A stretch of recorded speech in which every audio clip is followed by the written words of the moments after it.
Hello. Hello. Yeah, we got you now. Thanks. Can you hear me? Yes. We can hear you. Thanks. Sheila, can you hear me? Yes. Thanks, Miss Fisher. We do have you in the auditorium. Okay.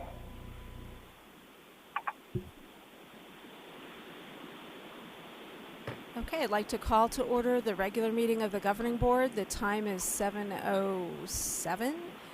Let the record show four members are present in the room. Mrs. Fisher is present telephonically.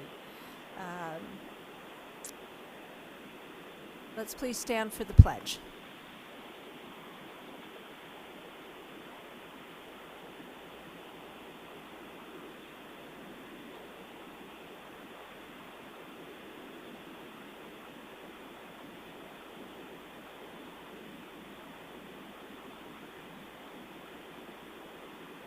All right, can I get a motion to adopt the agenda? I move we adopt the agenda. Is there any need for discussion? Is there anything from consent agenda that needs to be removed? Not that I'm aware. Not that Okay. I'm aware of. Just making. Okay. No, that's why I asked. Thank you, Mrs. O'Brien. Uh-huh. So I'll call for the vote. All those in favor? Aye. Aye. Any opposed? Mrs. Fisher? Hi. Okay, thank you, Mrs. Fisher. All right, so we will start with Governing Board reports. Mrs. Fisher, would you like to go first?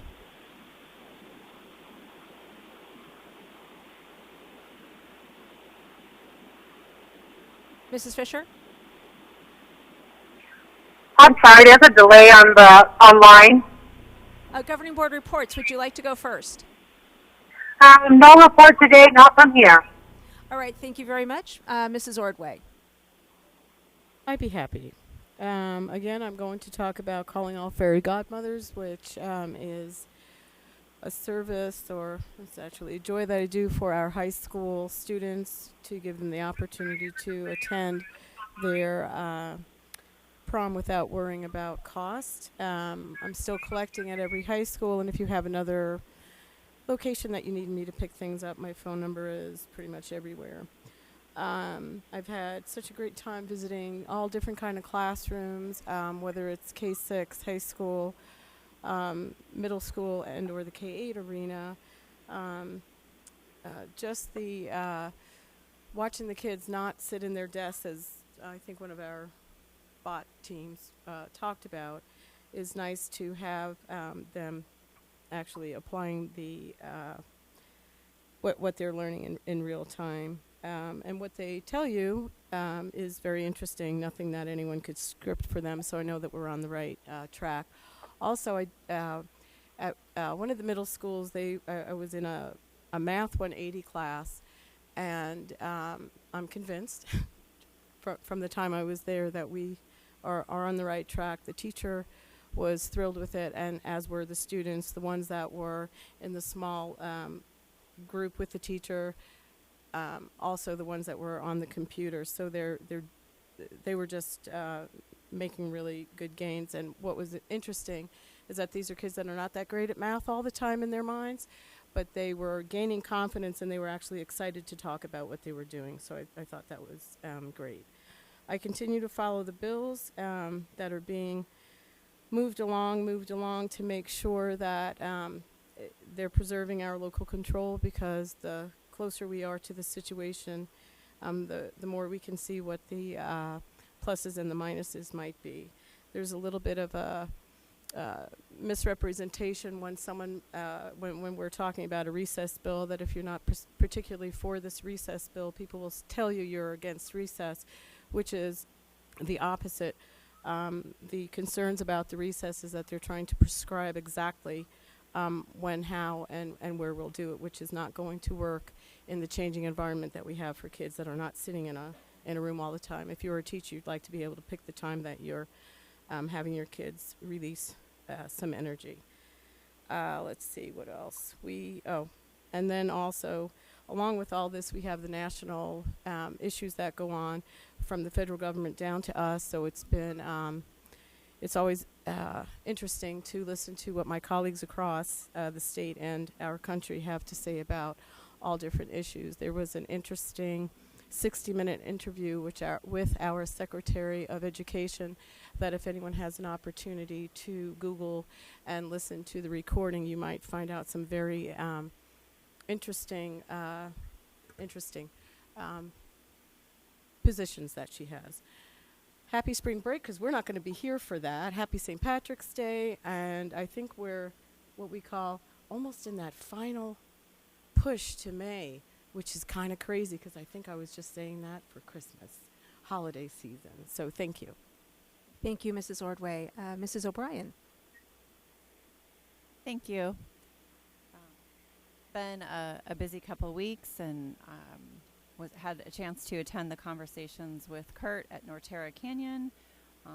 Also got to be a part of the governor's visit to Sierra Verde. The students did an excellent job of showcasing what they're learning at Sierra Verde, so it was a great visit, and they had some excellent questions for the governor at the end of his visit. I was quite impressed with their questions, and kudos to them.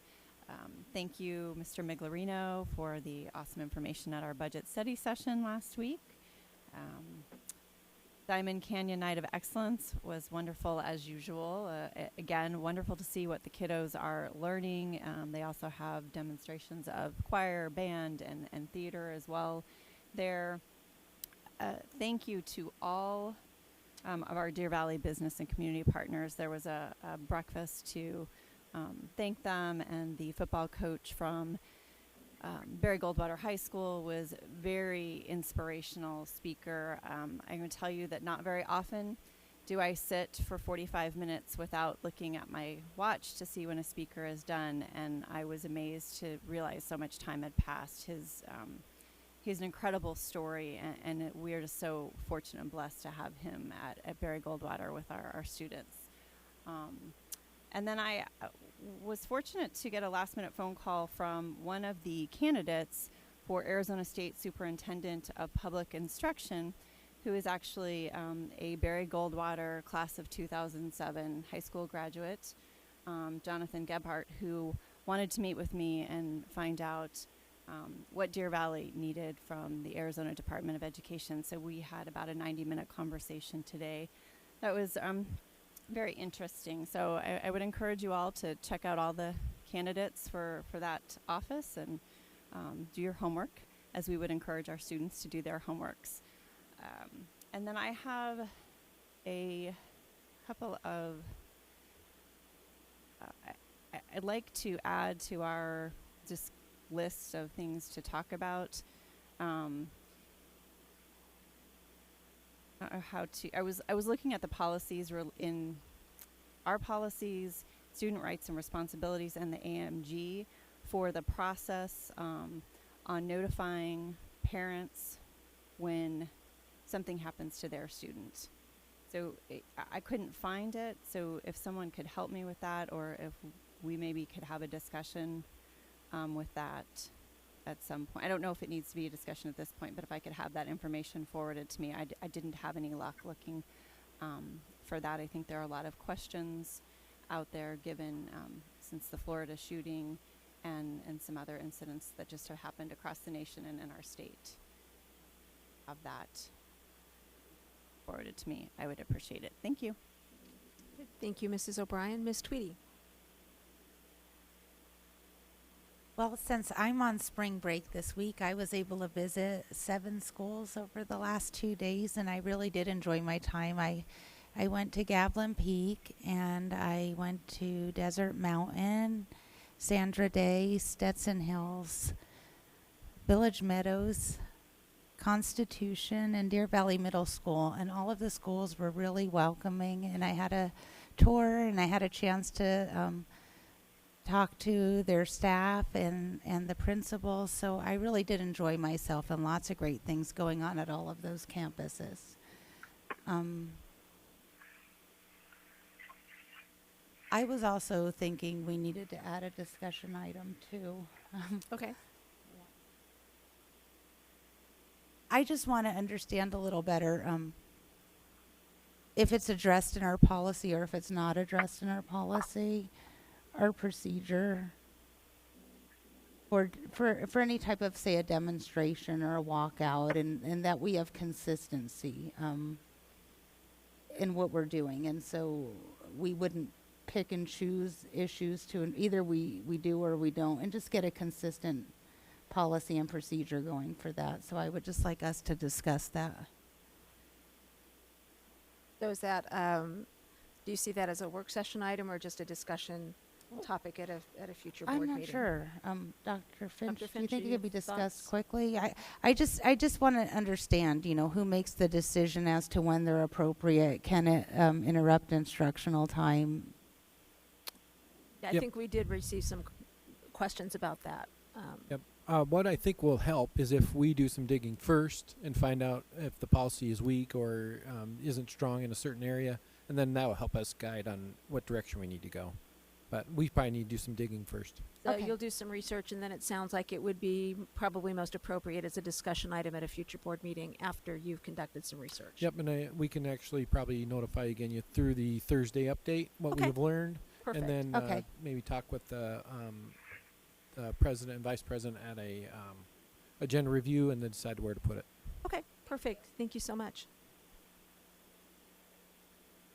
That it? Okay, thank you, Ms. Tweedy.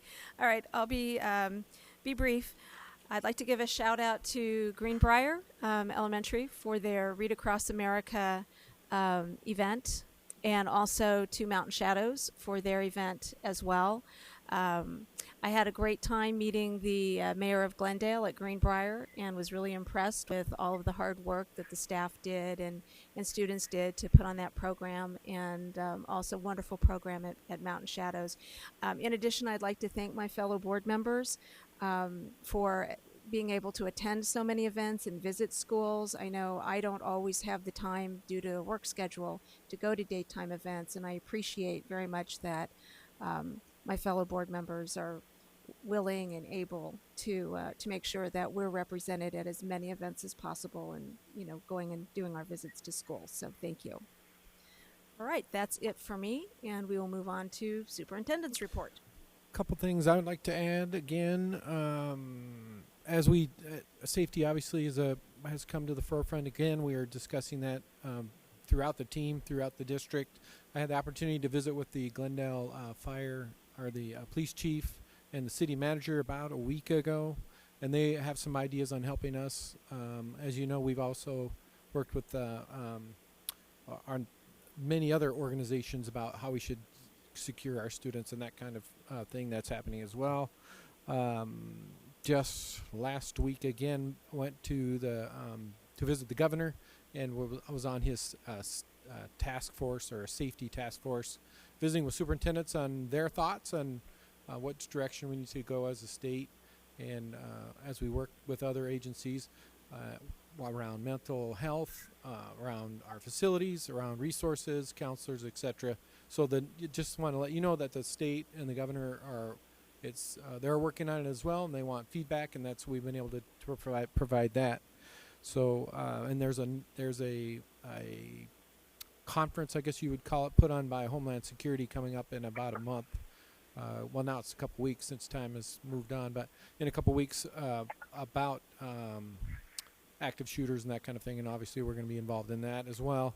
So all these concepts and topics have obviously risen up the ladder of interest for local school districts, so we're involved with those as well. And we want our system to be tight, and we want our system to be safe, so we're there as well, learning from them.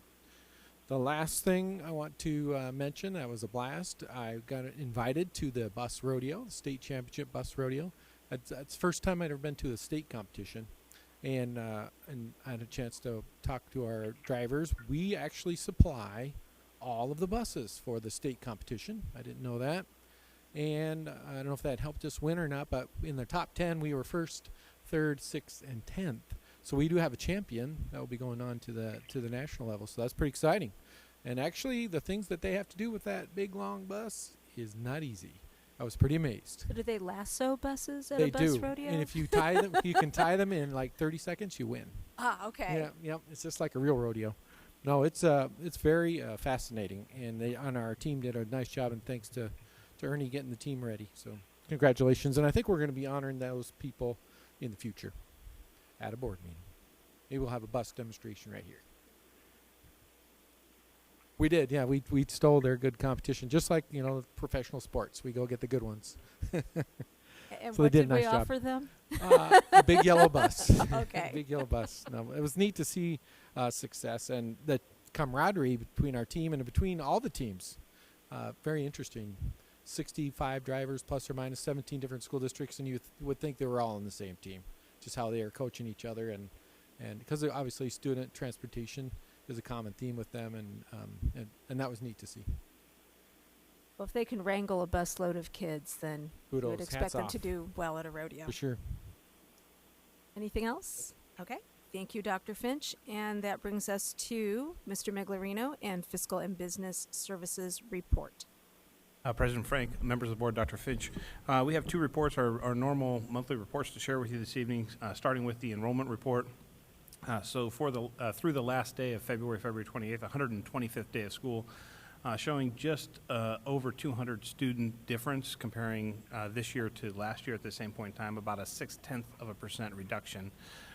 Just as a reminder, we are funded on the average daily membership through the first 100 days, and we're anxiously looking for those, the data from the State Department to be finalized to know what to expect, as again, we are funded this year based on the average daily membership for the students that we served through the first 100 days of this school year. So we still don't have that number finalized by the department, but I'd be happy to answer any questions regarding the student enrollment report.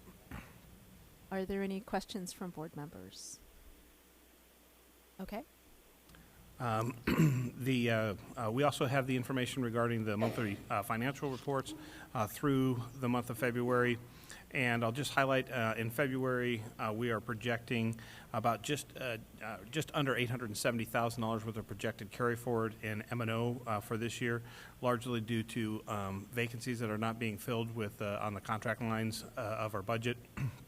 To put that in perspective, last month, so month over month, it went down slightly, about $5,000, about $875,000 was projected to carry forward when we looked at this a month ago. Year over year, we were at $812,000 a year ago. So this does not include the May budget revision, which we anticipate will add to the projected carry forward for next year. We do need to have a conversation with the governing board about the May budget revision, and unfortunately, the board meeting is scheduled for May 8th, and that's the day that the budget reports come out from the State Department if everything goes right. So stay tuned for some future opportunities to maybe make sure that we have the most accurate information when we're presenting the budget revision. And I'd be happy to answer any questions regarding that. I'm going to ask Mrs. Fisher first. I know there's a little bit of a lag, and I don't want to forget that she might have some questions. Mrs. Fisher, do you have any questions for Mr. Miglerino? Okay. Do other board members have questions for Mr. Miglerino? Mrs. Ordway. I just have one question. When you were talking about the May 8th, are you trying to say that you would like to meet with us at another meeting? President Frank, Ms. Ordway, there's a possibility of that. The statute reads that we have to revise the budget by May 15th, and so we might not have the information for the May 8th board meeting. So we could be having a May 9th board meeting. We might need to have a meeting between May 8th and May 15th. So keep our calendars open. Just kind of checking, that's all. Can I just, Ms. Tweedy. do you think then it might be helpful if we look at moving the 8th date to a little later in the week so that we're not having two meetings? I mean, do you think it's possible to cover all the content at one? It's just that you won't have it by May 8th? President Frank, Ms. Tweedy, yes. So we don't expect to have the information prior to the May 8th board meeting. So it could be even a telephonic meeting of just the budget revision. So it'll be at the pleasure of the board as to how we want to proceed. We could move the entire meeting, which I wasn't actually considering, just because it's been committed to. But we have some time to figure that out because that's, in May. We still got the month of April to get through as well, and to be able to find out exactly how close we are with the state reports these numbers every month on the 8th of the month. So we'll have a report in April to see how close we are to getting the numbers reconciled to our information. If they're close, then we might not need to do anything. If we're still making adjustments, we would have to wait until May before they'll rerun those reports for us. So it's one of the challenges that we might have, especially as we are in the high-stakes affair of current year funding. Okay. Did Ms. Fisher have no questions? Okay. So, Ms. Fisher, feel free to chime in when you have questions or comments or need clarification for anything. All right. So that moves us on to item 4A, old business, curriculum instruction and assessment, senior year seniors. That will be Dr. Galligan. President Frank, there are no new updates, and the board did not ask for anything at the last board meeting to bring back to this proposal. Okay. And it is old business, so we do need a motion. I move that the governing board approve the administration's recommendation to support changes to the current senior year and required number of courses to be phased in beginning with the 2018-19 freshman class. Second. Thank you, Mrs. Ordway. Is there discussion, questions? Okay, thank you. Go ahead, Mrs. O'Brien. Dr. Galligan, you referred to a phased-in approach in the report. Can you help me understand that better, or is it just that we won't do it until the class of 21-22? President Frank, Mrs. O'Brien, a phased-in approach would mean that communication would go out to our 8th grade parents and students at the end of this year, indicating a change in the senior year requirements. In addition, when our counselors work with our incoming freshmen, they would work with their ECAPs to ensure that the 4 course credits for their senior year are built into that 4-year ECAP. Our current students who will be incoming sophomores, juniors, and seniors would still remain with the language that is part of the academic planning guide that simply states seniors with sufficient credits to graduate, which is 16, as they enter the senior year, may enroll in as few classes as needed for graduation. So it would not impact those students that will be sophomores, juniors, and seniors. That does not mean, though, that a student who is a senior in any of those years leading up to the incoming freshman graduation year could not choose to take more classes should they want to. Okay, and it's the class of 21-22, correct? That would be the first year? Yes, that is correct. Okay. The additional classes that they would take to get to their 4, would they be electives, or would we be adding additional required classes? President Frank, Mrs. O'Brien, at this point in time, it would be a student choice. Our goal, obviously, would be to have them participate in courses that they've not had either the ability to or be able to explore additional courses that would open up for them. So at this point in time, we would not require, unless state statute changed, additional courses for them to take during their senior year. It would open up the possibility to participate in internships and other programs like that, expand into CTE courses or further arts courses, or even further online courses as well. Okay, thank you. Mrs. Ordway. I was looking at this as an opportunity because there's been a lot of talk from the students and teachers and parents about a financial math class that would be more to your budgeting and that with real life skills, so when they do leave, they could actually manage their budget, whether it be the money and the time, whether, you know, whichever path they go. So that would be something that we might think about, or? President Frank, Ms. Ordway, the actual opportunities are really kind of cool, which means those things that our students have identified in student voice and in other student opportunities, we'll be able to build forward for them as we work toward that 21-22 school year. We'll have kids that will want to take the courses because there'll be kids who are taking 4 courses during that senior year.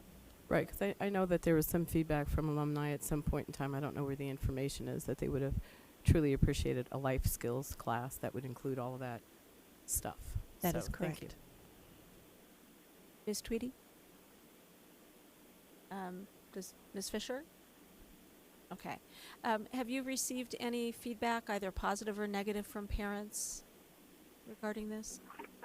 I haven't received any emails, and I just wondered if the district had. President Frank, we did not do a survey on this particular topic. However, we did put it out immediately after that past board meeting in our DV Voice, along with all of the others that were shared with our board. And on this particular topic, we did not hear anything. Okay. All right. Thank you. Is there anything further? Okay. Then I will call for the vote. All those in favor? Aye. Aye. Aye. Aye. Mrs. Fisher?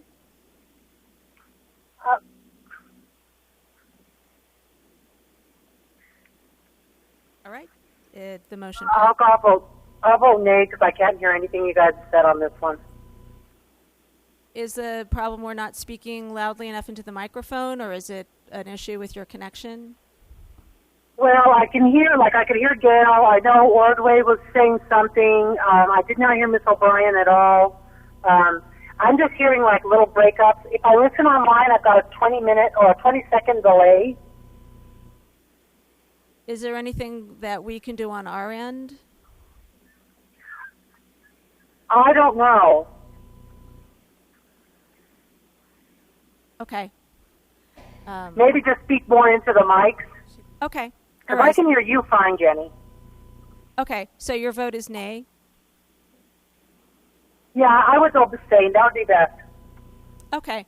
So the motion carries 4-1.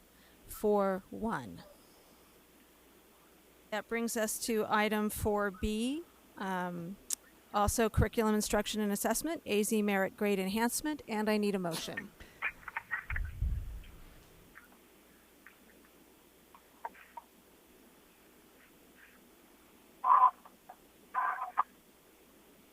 I move that the governing board approve the administration's recommendation to utilize AZ Merit ELA, AZ Merit Math, and AIMS Science as grade enhancement measures to improve student motivation on high school end-of-course assessments. Second. So I'll open this up for discussion as well. We have a motion and a second. Okay. So do you have additional information to share with us? President Frank, I do. Thank you. This evening, we bring back the plan to utilize the state assessments, AZ Merit ELA, Math, and AIMS Science to enhance end-of-course grades. As we mentioned in the last board meeting, the Arizona State Board of Education adopts assessments to measure student proficiency of academic standards. Each year, students in grades 7 through 12 enrolled in high school courses take both AZ Merit and/or AIMS assessment to show their proficiency on state standards. As a reminder, the grade enhancement plan will enable 7th through 12th grade students who earn proficient or highly proficient on AZ Merit end-of-course assessments and meets or exceeds on the Science AIMS assessment to increase their course grade. You can see from the example here, which is the same one that was shared with you at the last board meeting. At the preview of this item, we were asked to bring back information from high school teachers on their opinion of this proposal. As you can see, we have a strong acceptance of grade enhancement using a state assessment. Blue reflects yes, red indicates I can live with it, and yellow indicates no. What I can see here is that 2 of the teacher groups, math and ELA, have a 90% or greater yes or I can live with it approval, and the third, science, has an 87% I can live with it or yes approval. Also, at the preview of this item, we were asked to bring back information from high school parents on their opinion of this proposal. And as you can see, once again, we have a strong acceptance of grade enhancement. 75% of our parents said yes, and 25% said no to using a state assessment to incentivize this proposal. If this proposal is approved, as mentioned before, we will bring back to the April 10th board meeting as preview items changes to these policies and regulation to reflect grade enhancement. We sincerely believe that incentivizing proficiency of academic standards on the high school AZ Merit and Ames assessments has potential to motivate students to engage in their learning and performance on state assessments. Our teachers and our parents that responded to our surveys indicate the same belief. Thank you. Thank you, Dr. Galligan. Mrs. Ordway. Dr. Galligan, if you could go back to the slide that gives the percentage of,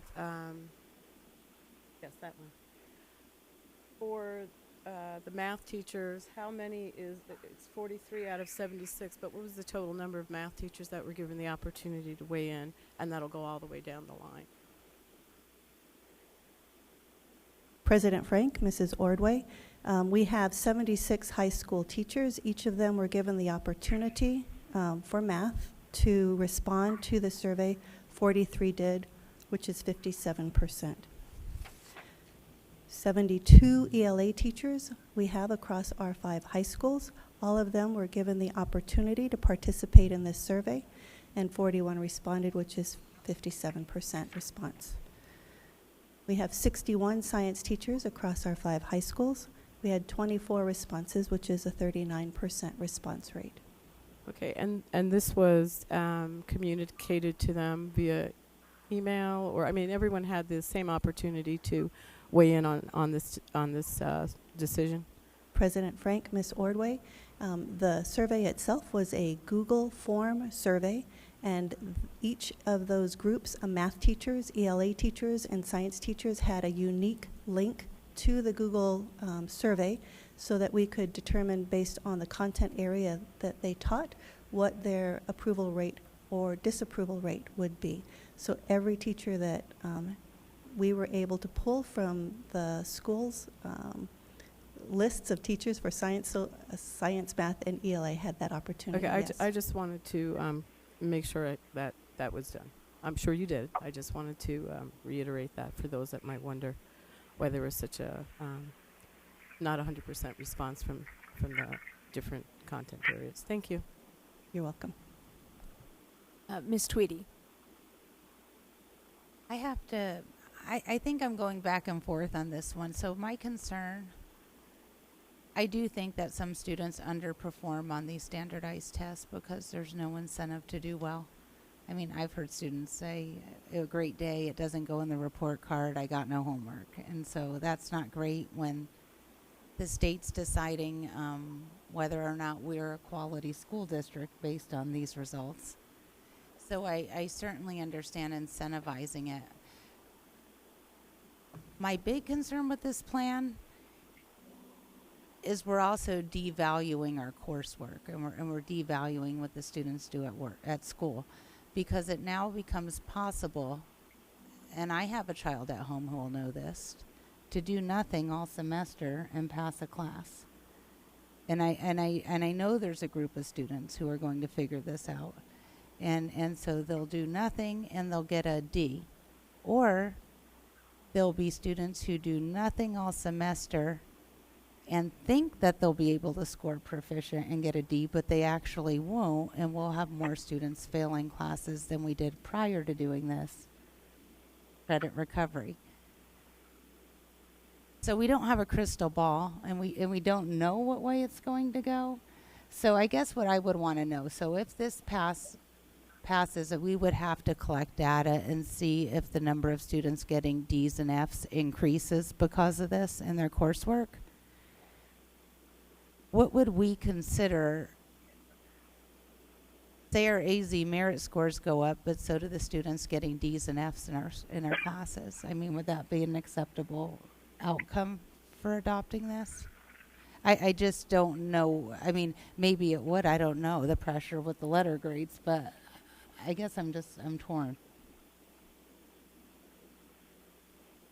President Frank, Ms. Tweedy, the two districts that have already had this in place a year, Vail and Agua Fria, have Vail has indicated that it actually did improve their AZ merit results and did not impact original grades. I've not talked with Agua Fria specifically about impact on grades other than what they saw their first year as an impact on AZ merit. Mesa is implementing it this year, so we can certainly also work with Mesa to see if there will be any impact on their grades. That is something we, of course, can look at next year and then bring this topic back in the spring after AZ merit. And so I would agree we'd have to do it to know. But what would we think if our AZ merit scores do go up? Because I do think that they will. I think there's a lot of students who take the AZ merit and don't care. But what if that happens and we also have more students getting D's and F's? I just don't know what's more. I'm seriously at a loss, like what we would do with that data. Yeah, there's no way we have a crystal ball. You're on the right path. The problem or what happens though in a normal school, as you know, a normal school year, if you start falling behind, you get on everyone's radar. So you get on your parents' radar, you get on your teacher's radar, and either we start doing interventions or try to incentivize you to do better. So I don't see that that's going to happen, but we have no data from our neighbors that it says that's going to happen. But that is something for us to investigate for sure. If students think they can gamble and wait till the last second and then try to pass the test and slide by with a D. I don't think students will do that, but never say never. I can't tell you they will not. So I was wondering then what my fellow governing board members would think of maybe amending this to be a one-year trial and looking at the data after we try it this year and then deciding if it's something we want to continue doing. Mrs. Ordway? Well, if we would change the policy and we do our continuous improvement as we normally do, we would change the policy to meet the needs of our students. So I don't think we have to put anything extra in there. We have that ability to do it the day after we pass it or a year after we pass it.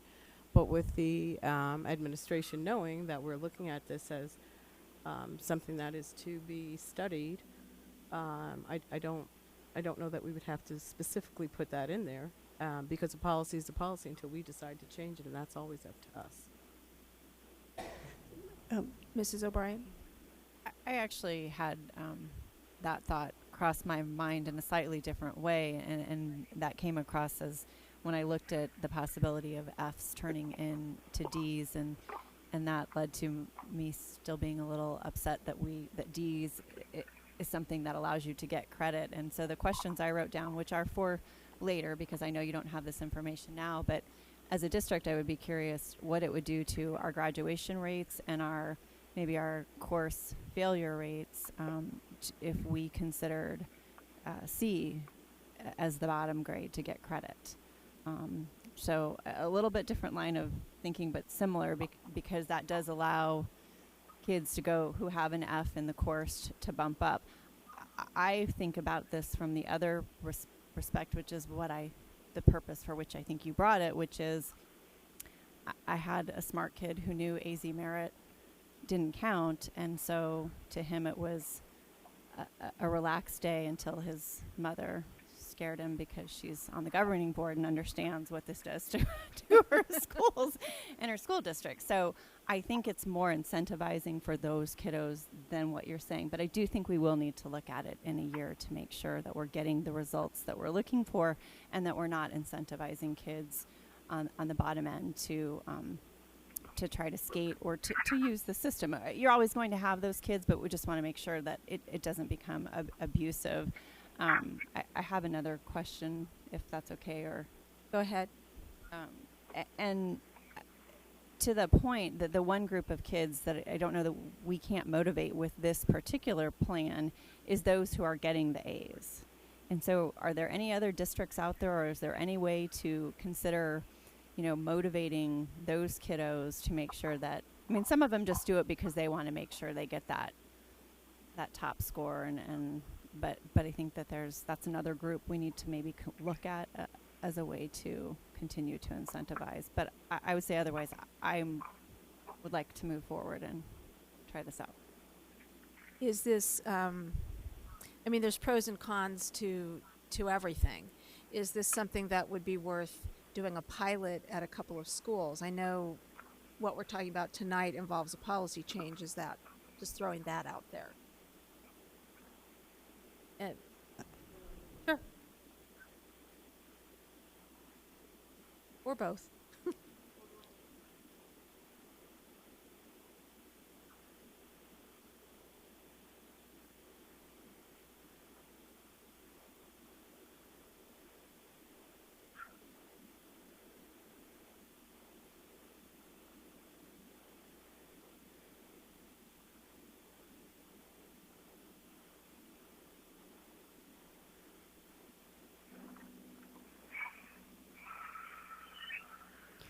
President Frank, Ms. Ordway, definitely the grading and reporting grade band groups and core leadership group will take the information based on what our school board gives us tonight and weave that into the work that we're doing because our goal is for the 2021 school year to have a unified grading and reporting practice across each of our schools. This would just become part of that. So, Ms. Ordway, that's already been percolating in all of our minds, those that are leading those two committees.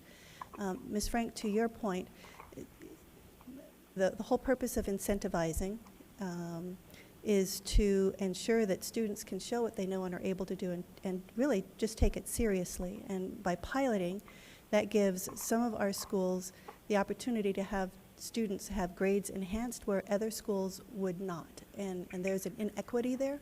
And I'm not sure which school would say, don't pick me. I think they would all say, pick me. Okay. Each of our high school principals would. And to a last point for Ms. Tweedy, I would ask that the board consider more than a single year. Perhaps look at it as a 2-year look at. We know that generally the first year, because it will be new and it'll be the first time, we may not have all of the students truly believe that this will happen. So it won't necessarily be until the second year that we see an appreciable change in my mind. Our hopes is that we'll see positive change in year 1, but I would ask that the board consider minimally 2 years. And that doesn't have to be decided right now. Okay, that makes sense. I would just like to respond. Ms. Tweedy? I think in 1 year, if the AZ merit doesn't go up, that's not a huge concern. But what would be a huge concern is if we had like double the students with Fs that needed to make up credits and then we were to let that go on 2 years because we might have kids not graduating. So I would be fine with waiting 2 years to see if the actual AZ merit scores picked up, but if we have too many kids failing, I'd be uncomfortable. And Ms. Frank and Ms. Tweedy, we spoke to all of our counselors too last week just to get their take. I didn't do a formal survey. I did an informal survey at a full high school counselor meeting. And they actually believe that this will improve grad rates rather than cause difficulties with grad rates. So they were also a proponent of this proposal. Okay, does Mrs. Fisher have something to add? Nope, she said no questions, but I do have one to add, or Okay, go some ahead, thoughts. Dr. Finch. I was just going to agree with Dr. Galligan on this one. I think we're going to need at least 2-year window to look at it. The previous state I was in, Lansing, the state capital, the legislature tied money to it, and it was $1,500 if you passed the test. Well, our rates were amazing. Well, what happened? We ran out of money. So they stopped incentivizing it. Guess what? Our scores went down. They tanked the next year. So, and have been fighting ever since because they don't attach anything to it. So I think this is innovative. Again, it is can only help you positively. I think the A students are going to do it anyway. I think I'm back to my kids. If I said you need to do well, okay, I'll do well. So I'm not worried about that. I do agree with Ms. Tweedy. We have to keep an eyeball on making sure that the students don't roll the dice and say I'm gonna not do anything until the test comes and then I'll pass. But the whole purpose, in theory, is, or one of the educational theories behind it is, we want to know what you know, and so whether you are in class every day, perfect attendance, and can't perform on a test, you have 2 different ways to do it. You can do it through learning in your current class, or you can also show it and doubly and show it through an actual test. So it actually gives kids more opportunities to show what they know. So I think it's actually going to be a positive thing. And again, I would recommend the 2-year window. But again, keeping an eyeball on our neighbors, because we'll have a bigger pool of data as well. How our neighbors are doing and the impact that it's happening. I predict this will spread throughout the state. So I certainly think it's worth trying, but my question, this would be for you, Dr. Finch, is this. So I think it would be prudent to look at it, to do it for 2 years, and then to examine the data and see, do we need to make adjustments? Did this work? Did this not work? And so if we're not changing the language of the motion on the table, then how do we ensure that this comes back to the board? Because it may not be the same board in 2 years. And this would be an easy thing to sort of fall off of people's radar. So what process could we put in place to ensure that this does come back to the board for consideration in 2 years? Well, I think Ms. Tweedy's on the right path, that if we have a huge increase in D's and F's, everyone will notice and all will be concerned, including Dr. Galligan and myself and all the board members, because you're going to start hearing it from parents. And so this scenario, this storm, would be set up by this policy, and so parents will let you know that, hey, my kid's decided to, he or she is one of those kids that you talked about. So I don't know if we can actually set up anything to remind us, but I think the data will remind us, is my point. I was just going to say that Ms. I would, O'Brien. we could request that we get the AZ merit data back every year, and I would just say, in addition to that AZ merit data at that time, maybe looking at the D and F numbers for your high school courses at that time. Okay. Because we usually all the high schools, to the best of my knowledge, are watching that data, anyways, on not just an annual basis, but they're looking at it weekly, quarterly. I see their different goals and their information, so it's being reviewed on a regular basis. Mrs. Ordway? Well, just to repeat that, I don't think because we're adding another component to the way that we grade, that because we've now added Arizona Merit, we're going to stop looking at trends of D's and F's. I think, if anything, because it is something new that we're adding, we might even be able to pay a little more closer attention to make sure that we're not having anyone get to that point.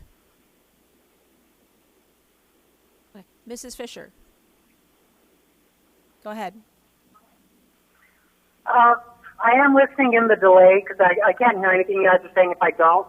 I agree with Darcy. I'm very concerned that we are,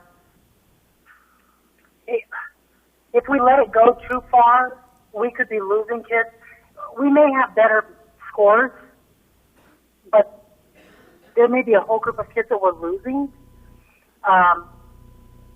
And if there's not anything in place to catch them in between, isn't there an annual review we can do? Do we have to do a 2-year block.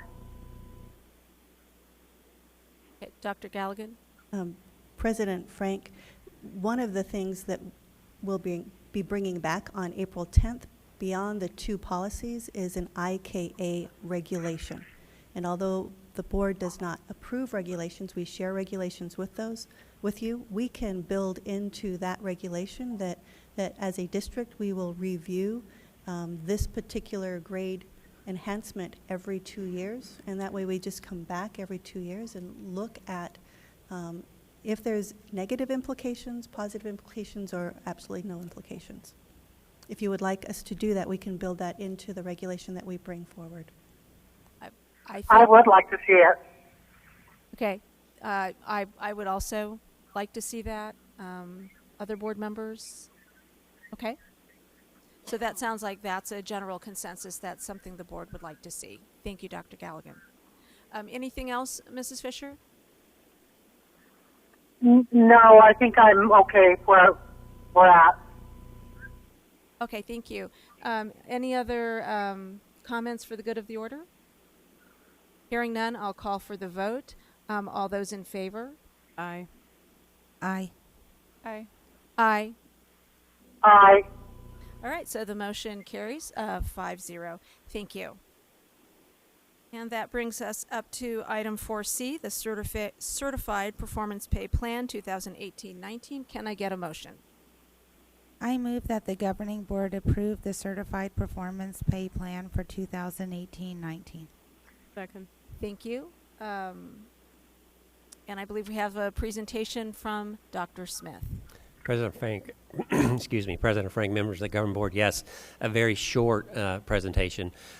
Since the original preview of this plan, we were provided opportunity as a committee to meet one more time, make sure everybody was on the same page and had full understanding, and I appreciate that opportunity.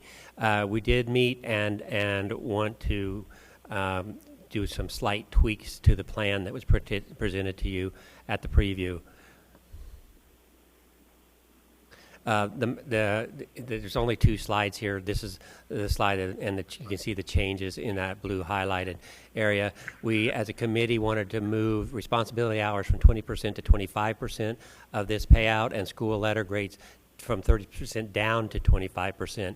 The primary motivation here was to put more control of the results of the payout in the teacher's hands. They now have control of the, to a large degree, the evaluations and the responsibility hours, and then as a team, literally a whole school district would have control over the letter grade. So this puts 75% of the payout in control of in the teacher's hands.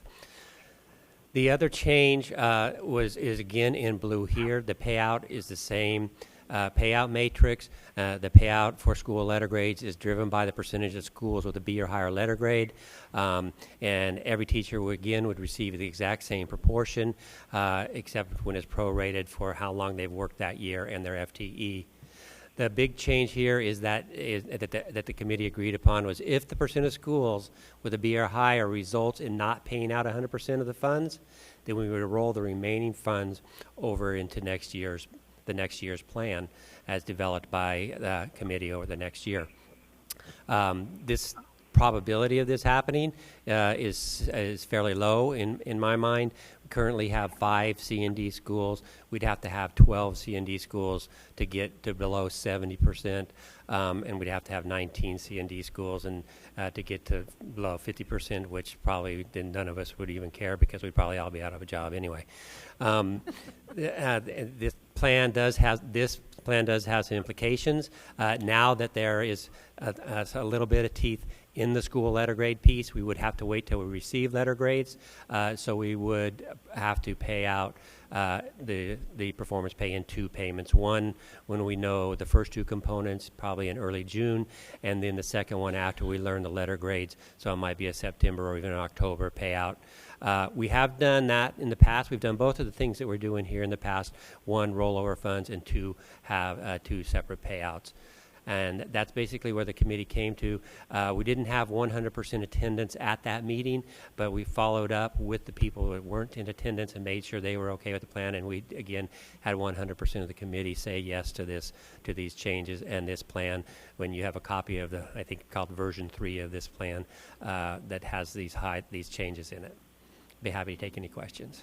Well, first I'd like to thank you for, number one, the brevity of your report, which I think is a record for this board meeting, and number two, for reconvening the committee to make changes to the plan based on board feedback, as well as ensuring that all committee members had a voice. I very much appreciate that. Personally, I think that's important, so I appreciate the time that you took to do that. Thank you. Thoughts from or questions from other board members? Mrs. O'Brien. First, I have a comment. I'd like to ditto Mrs. Frank to say thank you for meeting again and making that adjustment to the school letter grade portion. And then my other question is related to the payout on evaluations. The evaluation scores were modified, and if you could just help me with why they were modified to the numbers they are now, I would appreciate that. President Frank, Ms. O'Brien. Yeah, the primary reason was that in order with the previous cuts, it required you to have at least one of the standards as highly effective. And so we wanted to be able to say, if we're saying when we do the evaluations that an effective evaluation score across all 6 standards is a good score, then we wanted to make sure that did not result in getting less than 100% of the performance pay. That you should also get 100% of the performance pay for that. So that was the primary driver. Remind me of so highly effective, effective. Developing and ineffective.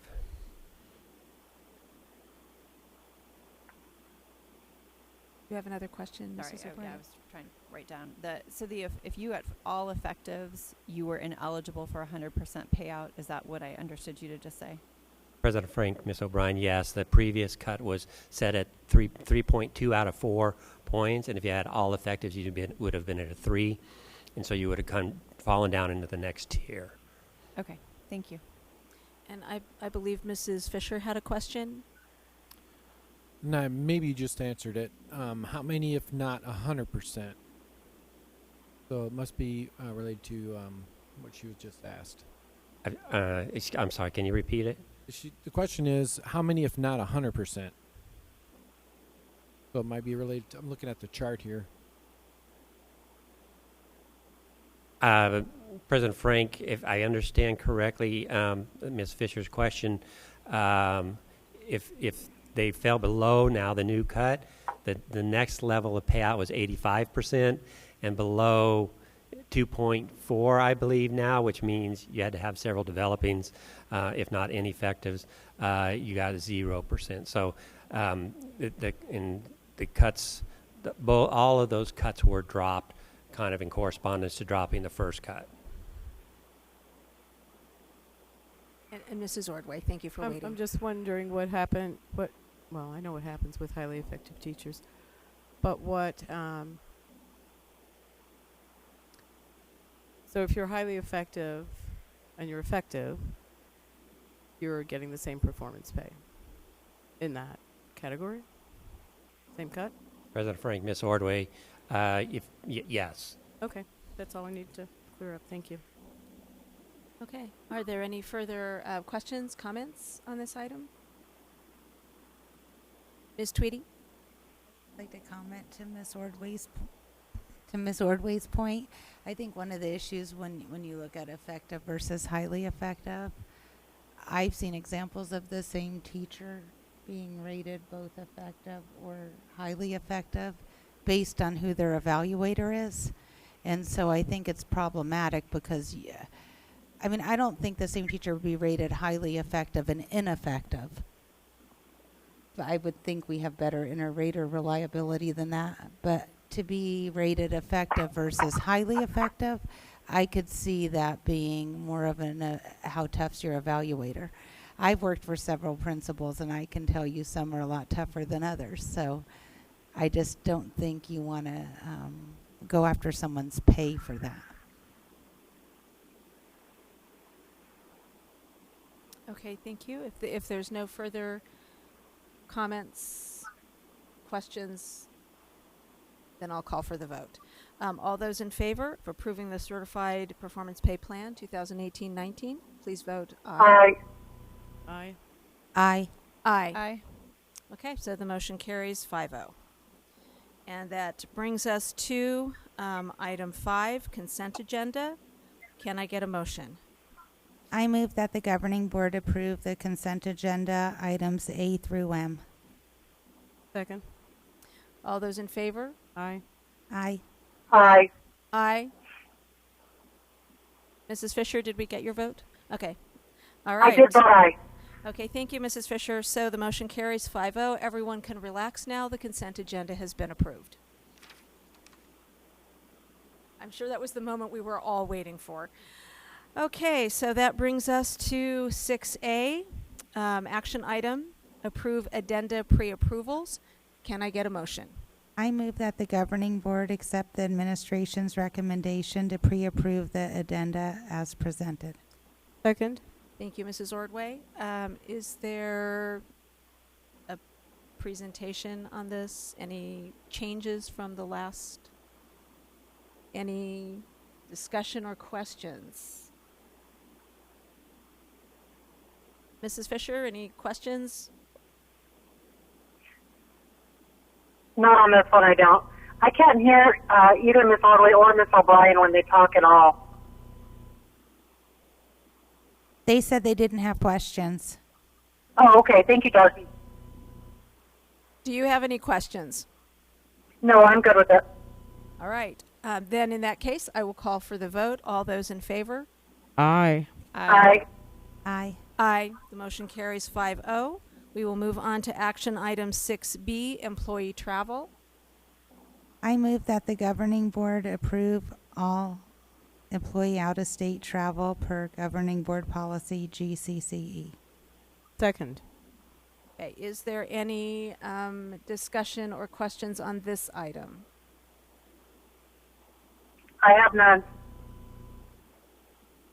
Did she say she had none? Okay.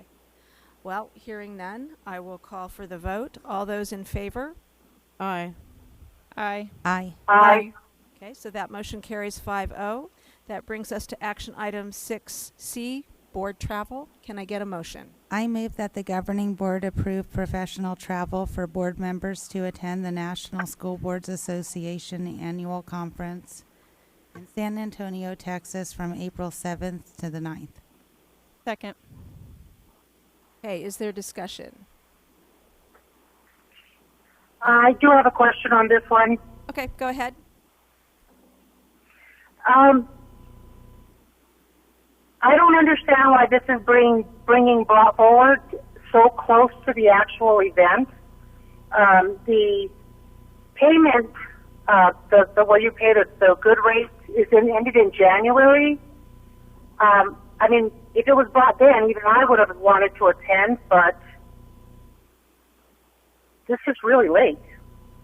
Okay, so this item was submitted over the weekend by Mrs. Ordway. Mrs. Ordway, would you care to speak to this item? Sure. That was a pre-price. If you knew in January that you would be able to go in April before the March 22nd deadline for the regular price, it is not a late fee at this point. With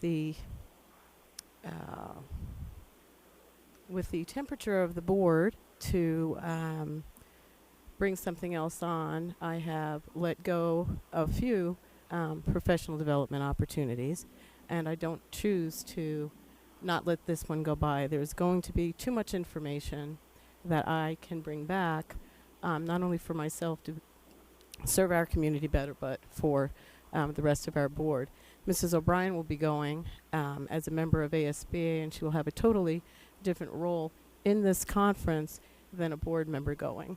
So I have given up going to our equity conference, hoping that I can get all of that information from our local ASBA, which will be a lot easier since we're the ones that are putting it on. However, with the many changes, federal, state, local, in so many different areas, I chose to be brave enough to bring something that would be developing for our board to ask permission to go. So if the choice is not to, that's up to the individuals. But I only bring this up because I feel that it will be better for our organization to let me go. So Okay. there you have it. All right. Thank you. Thank you, Mrs. Ordway. And One more thing. And Go the ahead. actual information with the prices, so on and so forth, was, I believe, Sheila did include that. So the clarification between this being a late time, it is not a late time. Late would be after March 22nd.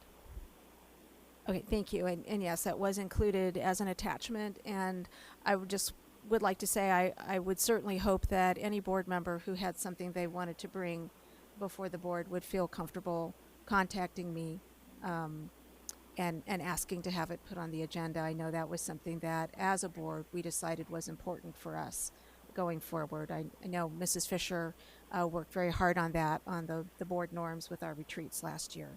So I'll be honest, I do have very mixed feelings about this. I do understand the benefits and your desire to attend the conference. I'll just have to say, and for myself, I'm in an uncomfortable position because I've taken a stand repeatedly over this year about reducing the cost for travel, specifically for employees, and I voted no on numerous employee travel requests, and probably not been popular with some people. So my feeling, and this is just my feeling, it's nothing personal against or a criticism of any other board member, but if I were to vote yes, I think I would look like a total hypocrite on this. I know that we did send 3 board members to the conference in Denver last year, so perhaps this is something we want to do on an every other year basis. Just throwing that out there. I mean, so I'm being honest and just sharing my thoughts. And again, it's not a criticism, or it should not be taken personally by any board member. Ms. Tweedy. I guess I agree with what Ms. Frank said.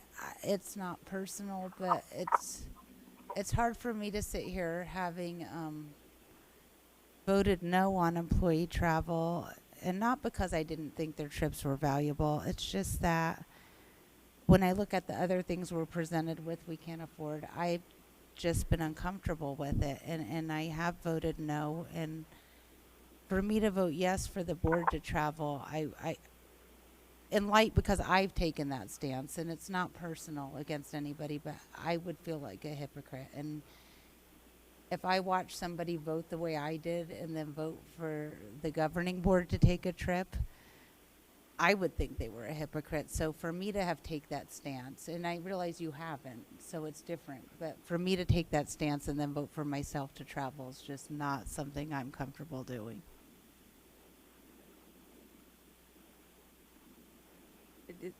Any Mrs. O'Brien? Do we have a budget for board travel and board conferences? That's a Jim question. Do we have PD dollars for Board of Ed? President Frank, members of the board, Dr. Finch, yes, there is a designated budget for the board.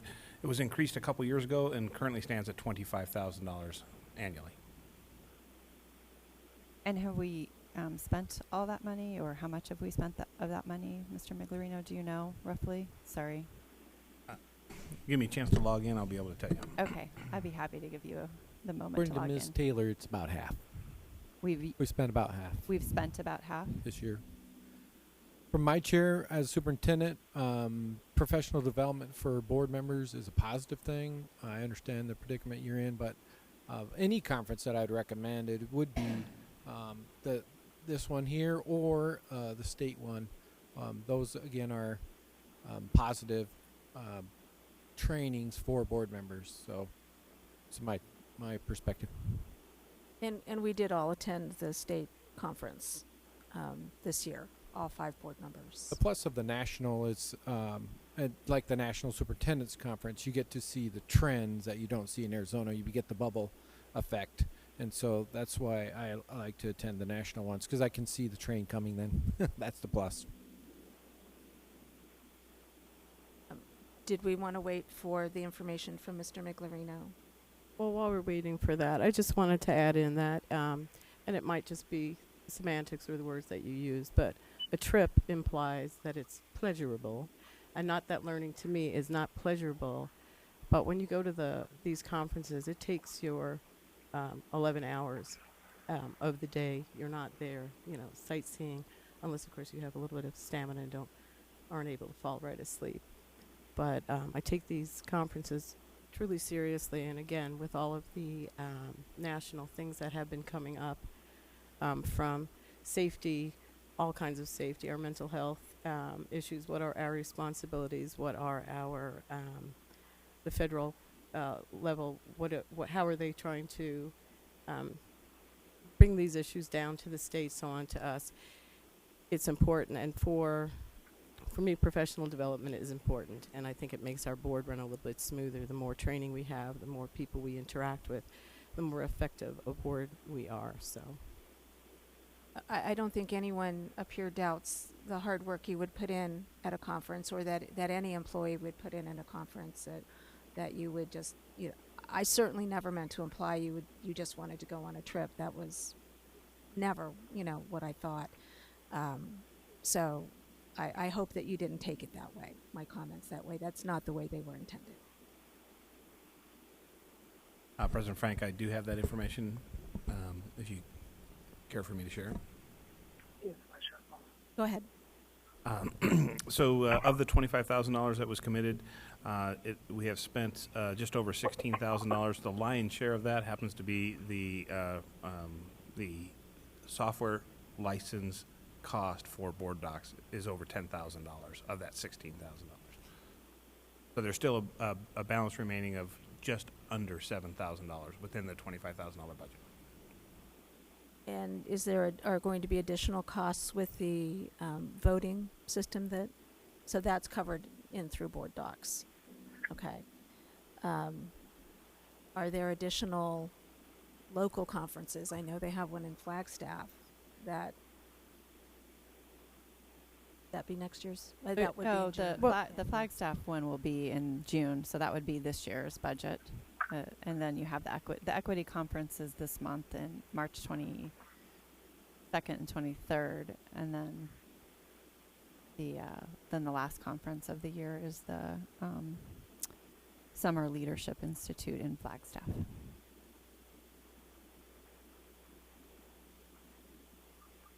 Thank you, Jim, for looking, or Mr. Miglerino, for looking that up. Thank you. Are there any other questions, comments? Okay. Mrs. Fisher, does she have any other questions, comments? Okay. Well, then I will go ahead and call for the vote. All those in favor? Aye.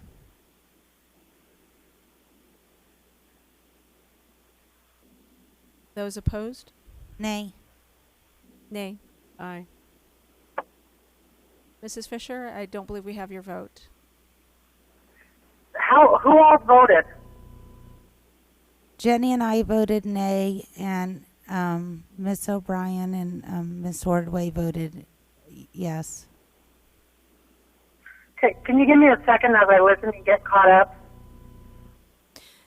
Sure. If you, just in case you didn't hear, Mr. Miglerino shared that the balance in the board budget is $7,000. I did. Okay. Jenny, I did hear that. I was just kind of listening. My concern is, because there's a lot of stuff going on right now. There's going to be, and I believe Ms. Ordway and Ms. O'Brien are going to the equity conference. There's the two conferences in the fall, the law conference and the annual conference. There's so many local conferences. I did look at this conference a lot, but especially they have a whole Latin section, and I have joined the Latin section of ASBA at my own expense because of my heritage. But I'm just concerned that we're telling our employees to to hold back on money, and yet we're not.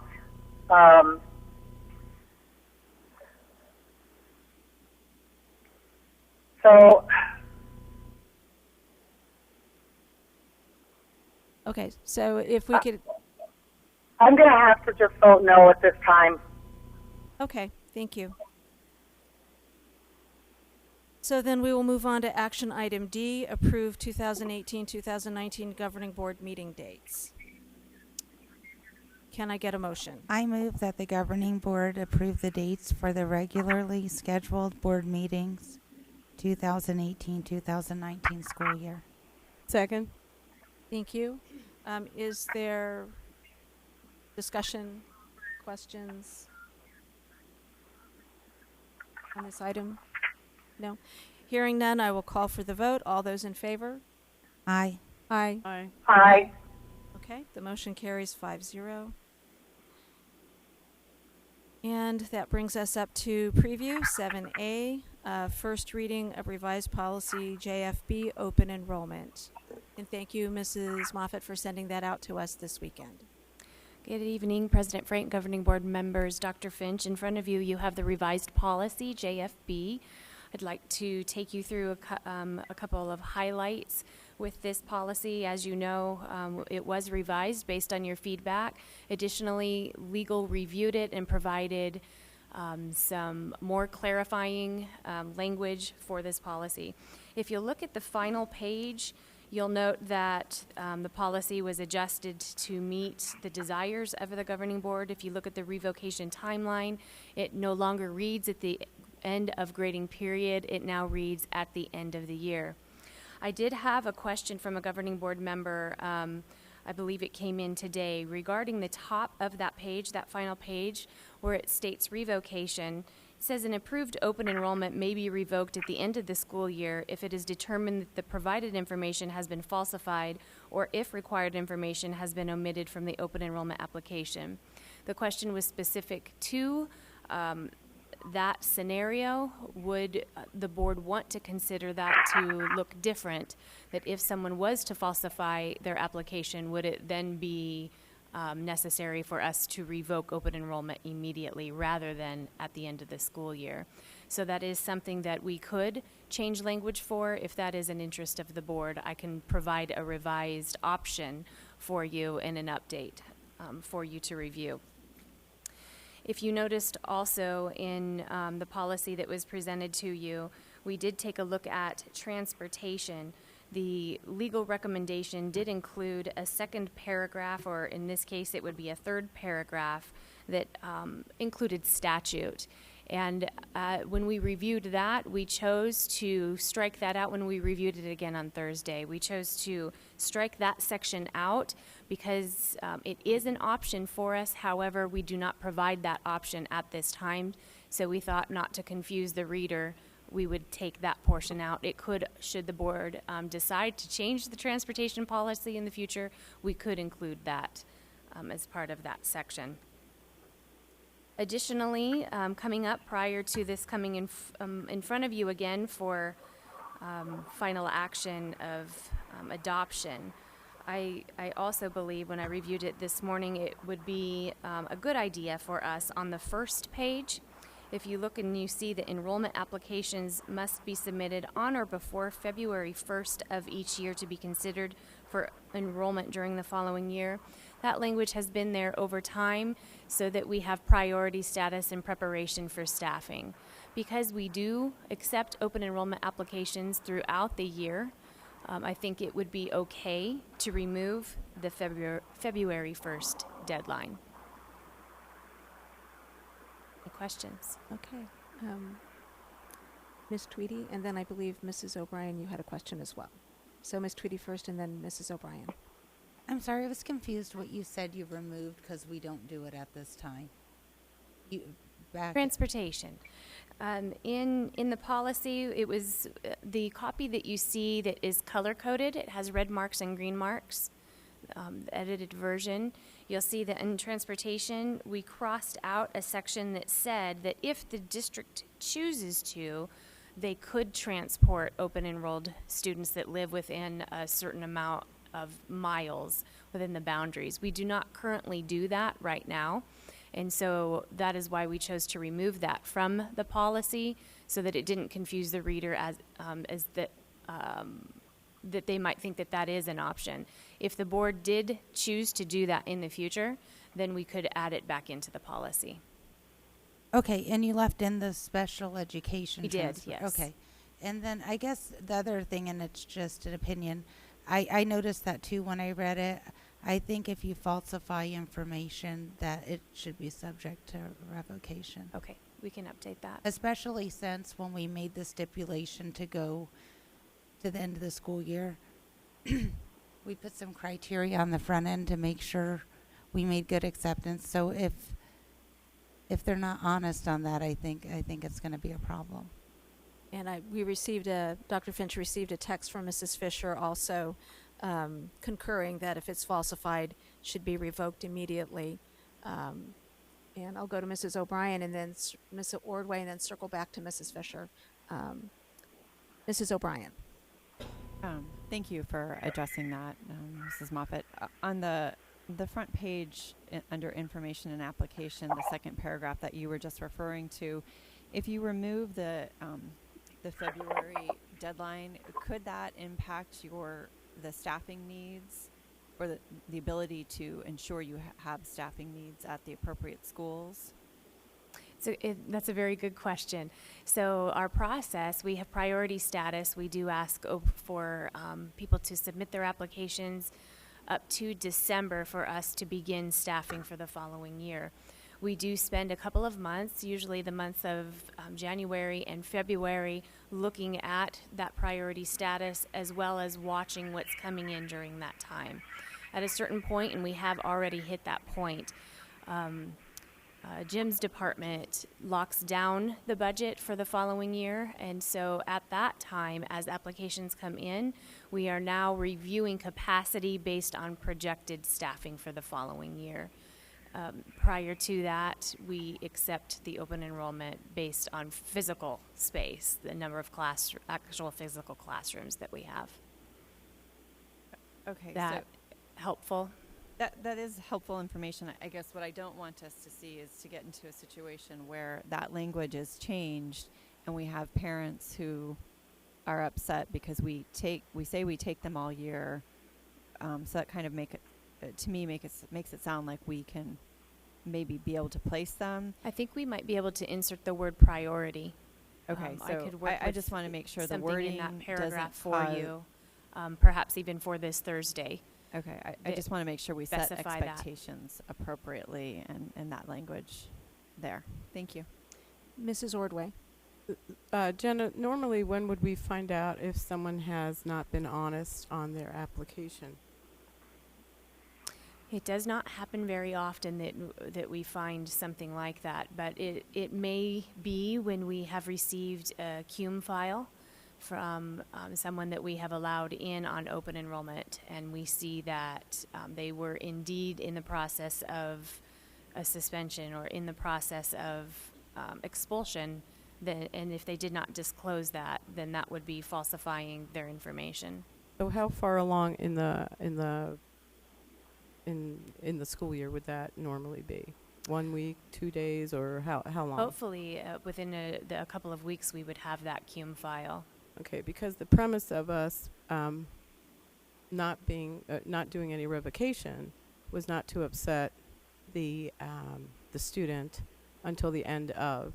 So because a parent or guardian would not have been honest, we now have this student with us for blank amount of weeks. So it just seems, just wonder if there's a quicker way to figure that out, because I think we're still harming the student because of an adult's actions. Ms. Ordway, I do understand your point. I'm not sure, perhaps maybe a phone call, if we were able, once we accepted the student, if we could make a phone call to that other campus to validate that information, and they were willing to share that information, that might be helpful to speed up the process. I just think about the student that's there, not because of any reason that they figured out how to go around something. That's all. Okay. Thank you, Mrs. Ordway. No more questions from Mrs. Fisher. So it sounds, from what I'm hearing from the board, that we would like to revise inserting the word priority to Mrs. O'Brien's point, and then also clarify that if information has been falsified, that the open enrollment would be revoked immediately. Is my understanding correct? Is that a consensus that we can all agree with? Okay. Okay. So then you have a few more revisions to make, share with the board, and then it will come back to us as an item to vote on. Thank you very much. So that brings us to item 7B, which is a preview of the pre-K-12 MTSS intervention resources, and that is Dr. Galligan again. President Frank, members of the board, Dr. Finch, and guests, this evening we bring a preview item for your consideration regarding pre-K-12 MTSS Tier 2 and Tier 3 interventions in classrooms for next school year, as well as context with interventions already in place. The Elementary and Secondary Education Act, otherwise known as ESEA, has consistently directed educators to implement interventions grounded in research. No Child Left Behind also called for a use of scientifically based research as the foundation for educational programs and interventions. This has been replaced by evidence-based interventions under ESSA, Every Student Succeeds Act. This was a shift designed to help increase the impact of educational investments by ensuring that interventions being implemented have proven effective in leading to desired outcomes, which is student achievement. In addition, the proposed 2018-2023 strategic plan for Deer Valley continues to have excellence in student learning as priority area 1.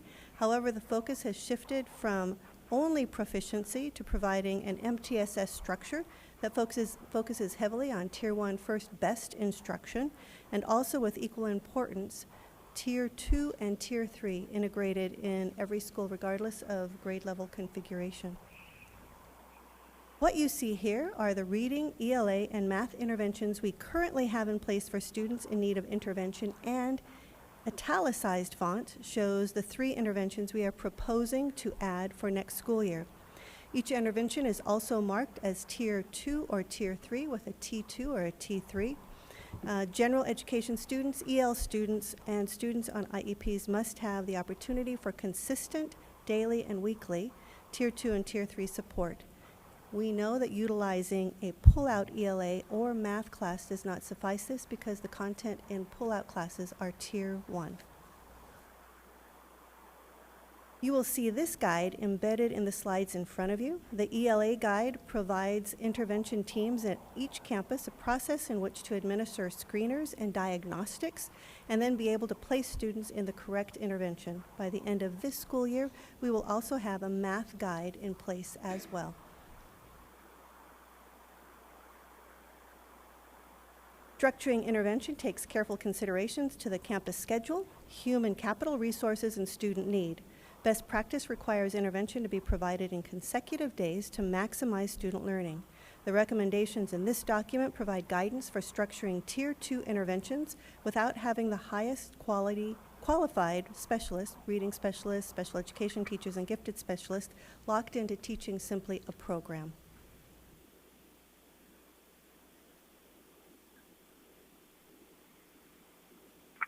Principle of effective instruction should be used when designing instruction for any math or reading intervention, and this is the biggest change in ESSA. Lessons for interventions should include criteria such as explicit instruction, systematic and cumulative instruction, diagnostic teaching, and simultaneous multisensory strategies. This academic intervention guide identifies evidence-based and district-reviewed programs available to DVUSD schools as well as age ranges for use. The tables in this guide include a description of how each program meets the criteria identified as best practice, and it includes research links that showcase the evidence-based indicators for that intervention.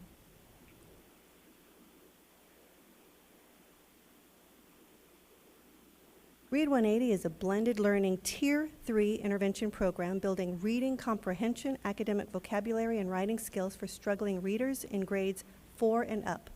We are migrating from Read 180 Next Generation to Read 180 Universal, which will be a benefit due to problems with Flash. This slide shows a district view of our Read 180 implementation. Based on this data, we see that 42% of all Read 180 students have already achieved their year-end growth goal by mid-year of this year. Additionally, 28% of students enrolled in System 44 had also met their end-of-year goal at mid-year. The key thing to notice here is that green indicates that Read 180 classes are on track to make over a full year's growth by the end of the school year. 0.5 in those green columns indicates a growth commensurate with a full year's growth in May. Anything above 0.5 indicates students in that school are on target to make greater than a year's growth, enabling them to close that literacy gap. District-wide Read 180 classes have grown an average of 83 Lexile points. 42% of Read 180 students have already met their year-end goal at mid-year. Math 180 is a Tier 3 intervention providing a comprehensive system of curriculum, instruction, assessment designed to equip older struggling students with the knowledge, reasoning, and confidence to thrive in algebra. Specifically, this is targeting algebra skills. As of mid-year, students enrolled in Math 180 Course 1 had grown an average of 121 quantile points. You can see this in the column that is just to the left of the gold-colored column. Quantiles above 75 indicate greater than a year's growth, again decreasing the numeracy gaps. Students in Math 180 are on track to make 2 or more years' growth by the end of this school year. And generally, we know that students below grade level do not make a year's growth, so ensuring at least minimally a year's growth is the first step to closing these gaps and approaching grade level standards. System 44 is a Tier 3 intervention and is a proven foundational reading program focused on phonics acquisition designed to meet the needs of all challenged readers. And this is all the way up through high school. A personalized learning progression driven by technology and explicit instruction facilitated by the teacher engages students in reading, writing, language, speaking, and listening. System 44 has shown to be an effective intervention for English language learners as well as it provides direct instruction for students learning to read in English. Students in System 44 are working on foundational reading skills normally mastered in primary grades. At mid-year, 28% of System 44 students have exceeded their annual growth goal. Additionally, 39% of students have increased their reading fluency, which is a precursor to reading comprehension. ILIT is a comprehensive high school digital and blended print literacy Tier 3 intervention that helps engage adolescent readers and to accelerate literacy skills and language development. Our ILIT mid-year data shows that high school ILIT intervention classes have also shown a year's growth as of mid-year. Students in the ILIT interventions are on track to make 2 years' growth by the end of this school year. This is similar to the results seen in Read 180 intervention. Read 180 best practice indicates that students should spend no more than 2 years in the intervention as it is designed to fill gaps through repetitive software and small group routines. Our historical trend data has shown that students typically peak in Read 180 at the end of their second year in the program. We want to ensure that students who no longer show growth in Read 180 have another evidence-based intervention option available to continue upward growth. Act Now is another proposed intervention, provides close reading passages linked by a common theme. Each unit has 3 reading passages of increasing length and complexity.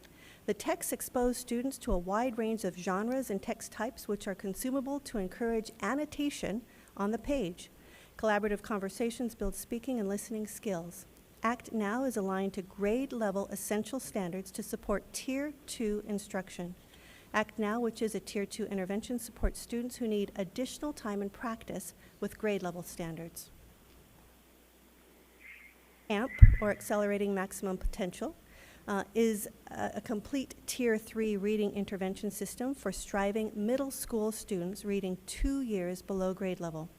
Based primarily on the findings of the National Reading Panel Report 2000, the AMP reading system focuses on the 7 strategies that are proven to have the greatest effect on students' reading skills, one strategy at a time. We've had that in place at our 3 true middle schools.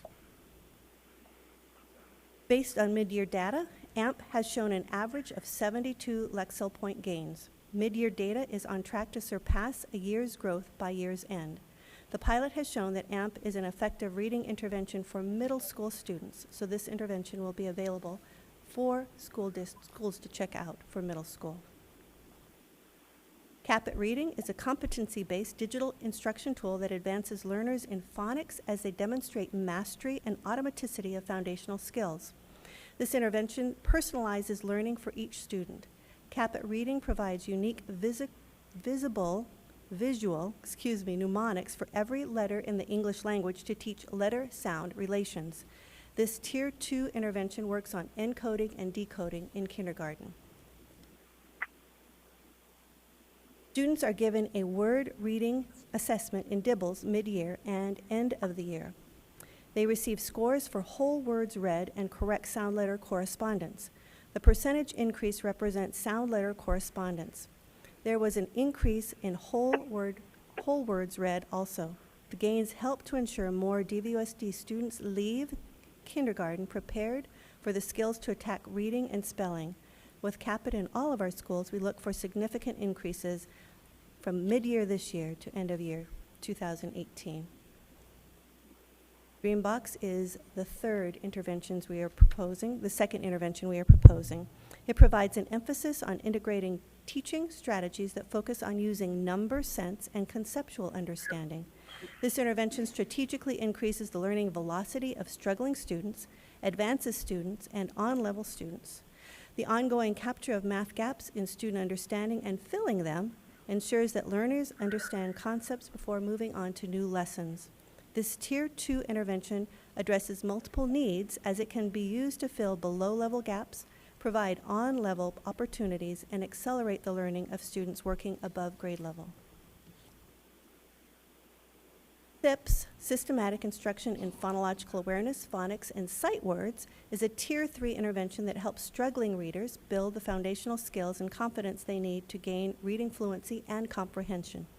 Each SIPS level corresponds to one level in the developmental progression, which is simple alphabetic, spelling pattern, and polysyllabic morphemic phases. Try saying that multiple times. This will be a checkout intervention for our campuses. This quick infographic shows intervention resources in DVUSD. Proposed. As you know, a multi-tier system of supports, or MTSS, is a term used to describe an evidence-based model of schooling that uses data-based problem solving to integrate academic and behavioral instruction and assessment. In Deer Valley, MTSS is our system-wide approach to learning that helps us meet the academic needs of all students. 2 of the interventions we propose to implement for Tier 3 intervention, Act Now and SIPS, will provide us with additional reading and ELA intervention at elementary grades. The Math Intervention Dreambox will enable us to have math intervention in place for the first time in K-6 classrooms and provide an additional one for middle school. These 3 interventions will be funded through the academic services budget, and together that cost would be $266,617, as shared with you in the Thursday update. We will bring this item back to you at the April 10th board meeting as an action item. Thank you very much. Mic's off. Thank you, Dr. Galligan. Looks like Ms. Tweedy has a question.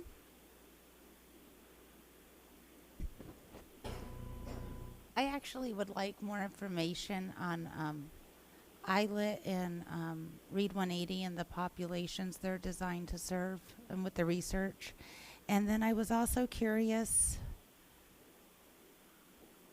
I don't know if the best way, I was just kind of overwhelmed by the presentation. For each intervention, I guess my first thing would be, is it meant to be delivered in small group or whole group? And do we have the staff to deliver it in small group, particularly the Tier 3?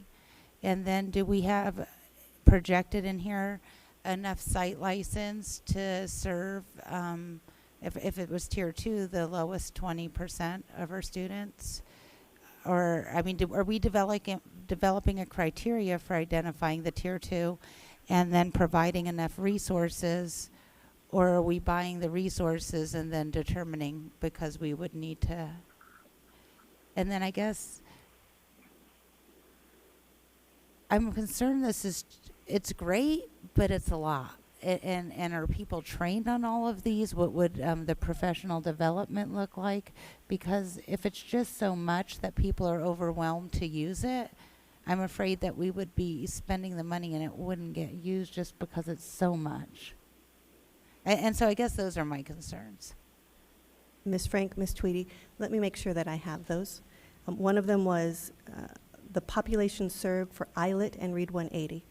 ILET is a high school intervention, so I will look at populations for high school for both of those interventions. Would that be appropriate? I'm trying to figure out, is one an EL program and one a phonics or a reading remediation program? Are they both reading? I'm not familiar with ILET. I'm actually familiar with Read 180. And so I don't know the program. I will be happy to provide that for you. Okay. The other one that you wanted to know was about staffing needs and if we had appropriate staffing. Yeah, for the tier 3, because if it's a resource that needs to be used in small group, but we don't have the staff to pull a small group, or it was designed to be administered in small group, it won't be effective if we don't do it the way it's researched. And so I don't want to see us spend money if we can't support the instructional model. And then just because there's just so much here, the plan, how we would train people and how we would identify what assessments we'd use to identify who's appropriate for which intervention. Because it seems overwhelming, and I'm just not sure that it will get checked out if people aren't clear on that. President Frank, Ms. Tweedy, the one guide, which is called Student Intervention Placement and Assessment Guide for ELA, provides that information for our campuses, and we will have a math one in place by the end of the year. So what it does is it looks at our assessments that we have in place and how students do on those assessments and how they move then into a specific intervention that's been identified for them. So we would have that in place, and I can explain this one further to you, as well as when we have the math one. Actually, I had some questions similar to Ms. Tweedy's, and again, the training available for teachers. Is there an impact to the school budget? Are there any new technology costs other than the site licenses that would be needed to support? And then again, I'm familiar with Read 180, and I know those students get pulled out to, at least when I taught in the district, they would get pulled out to a separate Read 180 classroom. And that may not be the case anymore. That's how it was done. So I was just curious as to how these interventions would be implemented. So those are my questions. President Frank, when you ask how they will be implemented, do you mean as a tier 2 and or a tier 3? Read 180, once upon a time in Deer Valley, was a tier 1 instructional program. And what we noted was that students who needed the most support in reading and literacy skills were getting the least amount. So now our students who are part of Read 180 have both Tier 1 First Best Instruction in their core classroom. They receive Tier 2, and Read 180 becomes their Tier 3, their third thrust of support. But we can explain that further if that would be of benefit. Sure. Okay. Yeah, because I was also wondering, if it's a resource, some of these are resources that teachers check out. Again, is the teacher teaching it in a small group? How does all of that? And again, do we have the staffing to make that work? So the site license, because I licenses. know at one point I don't think we had enough site license for the students and it may have changed. This was years ago, so I'm just curious about that. President Frank, Ms. Tweedy, we can share the number of site licenses we have. For both Read 180 and System 44, we believe we have adequate licenses, but we can get the number for you, as well as what we propose for the others. Perfect. And Mrs. Fisher also had questions, and then I will also ask Mrs. O'Brien and Mrs. Ordway, so thank you too for your patience. So Mrs. Fisher, you had some questions for Okay, Dr. yes. Galligan? I didn't kind of listening for a minute in a delay, Ms. Frank. I didn't hear what you had said, but I don't think my questions are along the same lines as yours and Ms. Reedy's. One of my concerns, I guess it is, but it isn't. We have a lot of interventions here. We're adding more. It's a continuous thing. I know, I want to say the beginning of the year, maybe the end of last year, I had questioned the pilot programs and whether or not things were being approved because my son was immediately taken out of one and went into the other. But one of the things that I'm finding, both personal experience and what I've heard from other parents, is because there is so many options going on right now that kids do get lost between them. They'll get a report that they're failing on the ILIT when their IEP put them on to Read 180, and there's just so many different things. So I would like to have a little bit more information as to how we're going to actually ensure that we're truly servicing the kids versus just throwing a bunch of products at teachers, because an overwhelmed teacher is not going to be able to help an overwhelmed student. And also, I'd like to know, we have the stats on the kids that are progressing well. I'd like to know if we've lost any kids or any kids have fallen backwards or failed to advance at all. So I'd like to see the other side of the coin and see if that is significant. I mean, you'll have one or two kids that a program doesn't work for, but if we have a lot of kids that are getting lost in between, that tells us a lot. So those are the two things that I would like to look at is, are we overwhelming them? I'd like to know what the reading teacher and the math think, and then I'd like to see the kids that are not failing, are failing to progress in these. President Frank, Ms. Fisher, I heard the first one just to find out about the number of intervention options to not overwhelm teachers. I did not catch the second one. Well, the data you have here is the students that have shown the extreme growth.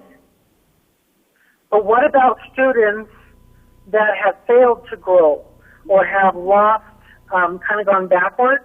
Mm-hmm. Do we have stats on those? How many? Yes. If we're looking at an average, we're going to have some kids that are excelling, and then we're going to have some kids that are failing.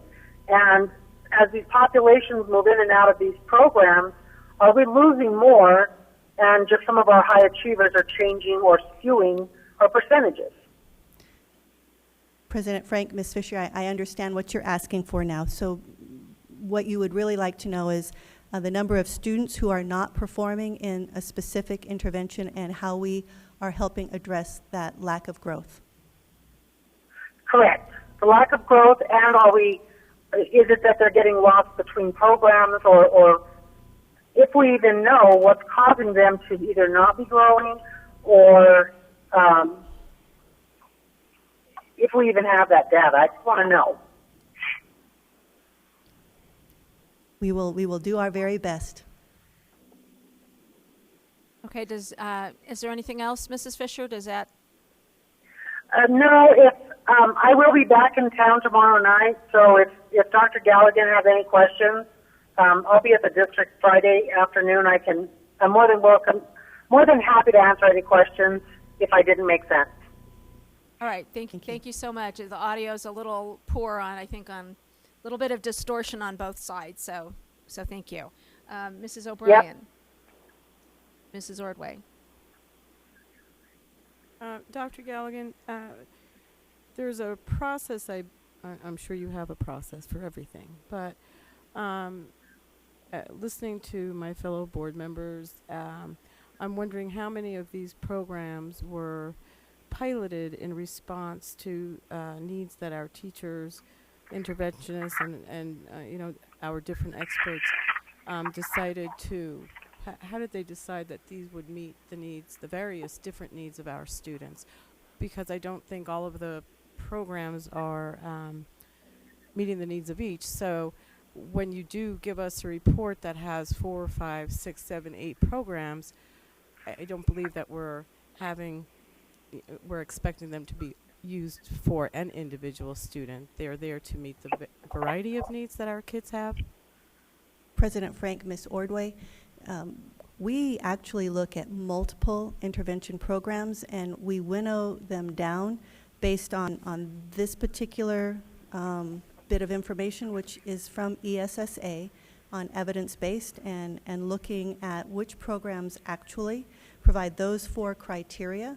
And if they're missing any part of that, they were pulled out and away. Then based on that, we make sure that they are completely aligned to the Arizona standards for reading, English language arts, and math, and our philosophy on instruction for both. And if they don't meet that criteria, they're out as well. So what you see here in the 3 that we are proposing, which is SIPS, Act Now, and Dreambox, those are the absolute best that we have been able to identify as evidence-based programs that will support Tier 3 and Tier 2 intervention. Now, when we talk about Tier 2 and Tier 3, Tier 2 students will be students who really get grade level content, they just haven't gotten it yet. And so providing them that additional time to have support in grade level content is what we'll use. And there are some Tier 2 interventions as shown here. Students in Tier 3 we know are minimally at least 1 to 2, if not more, years behind grade level in understanding and the gaps in their ability to do math, numeracy, and read literacy is so far beyond what a grade level teacher can do. That's why we pull in unique and special interventions for students to participate in. However, the key thing to note is that all students receive Tier 1 core content instruction at all. Then we have those students who will also receive Tier 2 to support their gaps in understanding at grade level content, as well as provide enrichment for those who are ready to be enriched and move forward. Our Tier 3 students, however, are the ones that have to have those 2 things, as well as the ability to fill in the gaps that they miss so that we can close that gap and get them closer to grade level content so they can be successful going up to the next level or the next grade configuration. Thank you. Okay. If there's nothing further, thank you very much for the presentation. I'm afraid you're not going to break your record of the last meeting where you had 4. I think you only had 3 this time, so. Thank you. Thank you very much. We look forward to receiving the additional information. Okay, so that brings us up to items 8A, B, and C, which are discussion items. I apologize there was not an executive summary for those items. I think perhaps at the next agenda review we should clarify how those items will, the executive summary, who will be doing that and how that will be brought forward in the future, so it doesn't come across as confusing for board members. So the first item for discussion is transportation policy, EEAA. This was brought forward at my request. It's walkers and riders. We've received over time emails, concerns from parents, one particularly recently, but it's not the only one, concerning how we calculate the mileage between the student's home and the school that either qualifies or disqualifies them for transportation. And in looking at the policy, it's not specific in how we calculate the mileage. I know Mr. Miglarino provided some information, but it's not actually in our policy. And today with GIS and Google Maps and people having access to that, and they can calculate the mileage themselves, it doesn't always correspond with the district's calculation. So perhaps Mr. Miglarino, if you could maybe shed some light on how this is calculated and communicated to parents. President Frank, members of the board, Dr. Finch, the Transportation Department uses a geo information system, GIS system, that uses spatial recognition to be able to calculate based on the safe route to school maps that are approved by the municipality. So we follow that map to the closest entrance to the actual campus itself, and that is how we determine the mileage, and we've done so for a number of years. And there are other ways of calculating that, as you mentioned, other online tools that will help an individual do that themselves. The question comes up as to what point on the map are they actually referring to as their entry to the actual parcel. For example, at Sandra Day O'Connor, that parcel is rather large, and so most of the online tools will actually put the dot in the center of the parcel itself, but most of that parcel is unusable. It goes up the mountainside and includes many acres that aren't even buildable. So we've used that system and communicate that to the parents and provide maps to the schools of who is eligible. So there's a map that's provided that they use as a reference at the schools, as well as we have an online tool that allows them to type in their address to verify if they are eligible for transportation services, as well as specific information about the stop that they would access if they are eligible. So that's the current system that we currently use. Okay. So I guess my concern with the policy is it just says, for example, kindergarten students who live beyond a 1/2 mile surface distance from school, parent goes on to Google Maps, and according to that which is a generally accepted method of calculating mileage, according to that, they're eligible. According to us, they're not. And so just wanted to have a discussion to see what other board members thought. To me, it seems not transparent in terms of if you're buying a house and you want to calculate that. I mean, you could go to the website. It does tell you whether or not you're eligible. But that's just, my purpose or my reasoning in bringing this before the board for discussion. Ms. Tweedy? Well, and I think one of the concerns I have about it calculating to the closest gate, I don't think all the schools open all their gates, so their closest gate might not be open. So then they're going to have to walk around the entire campus, which would actually extend their miles. I think it's reasonable to use the address of the school because people don't know the address to all the gates on their campuses.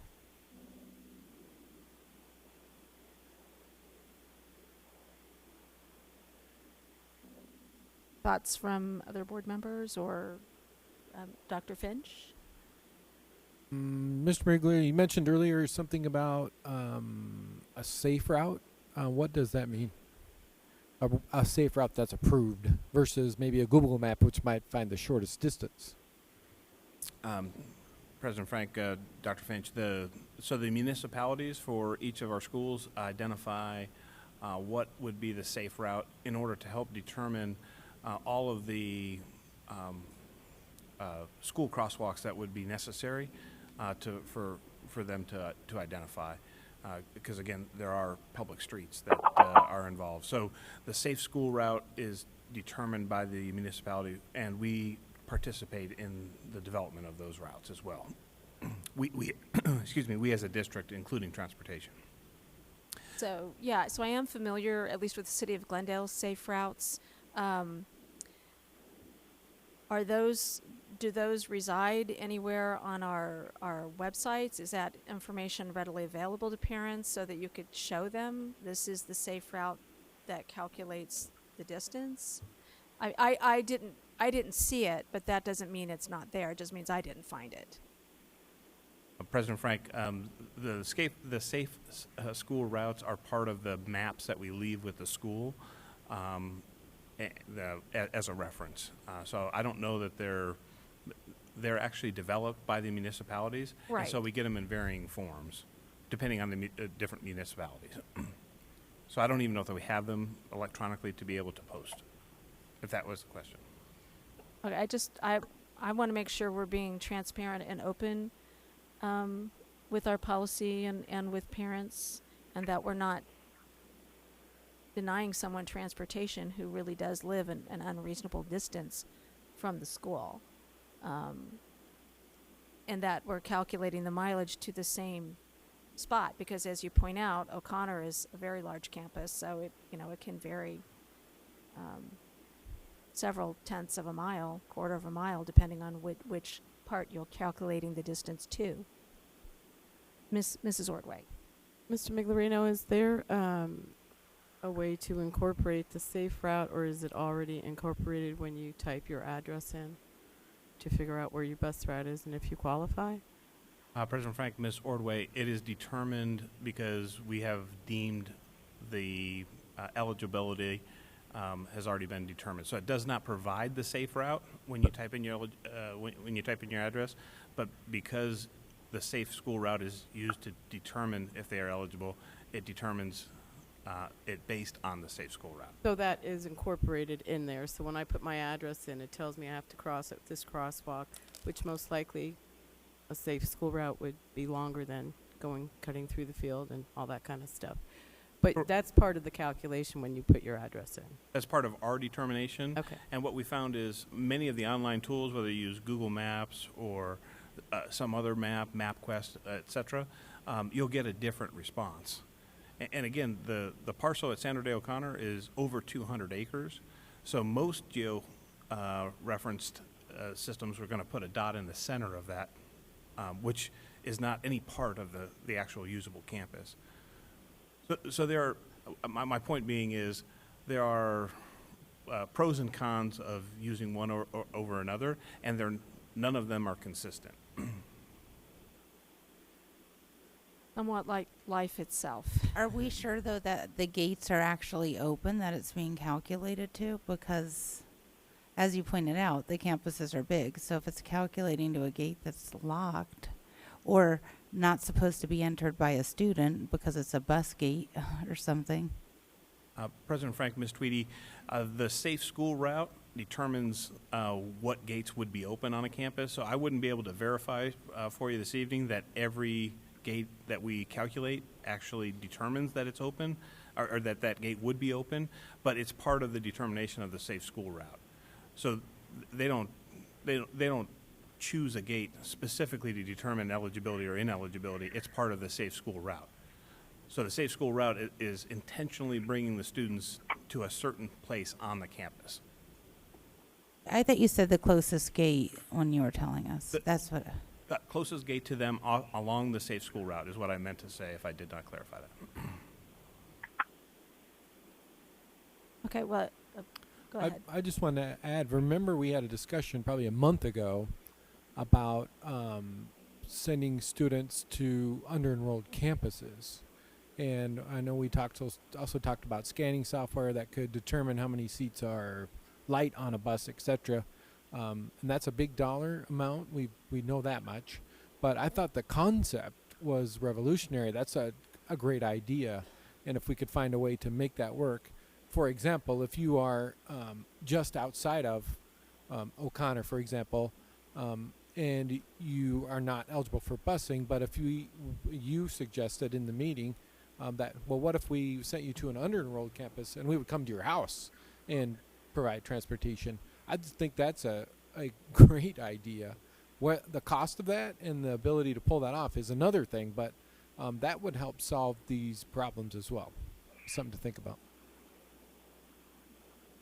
Ms. Tweedy? Anything? Mrs. Fisher, do you have any thoughts on this item?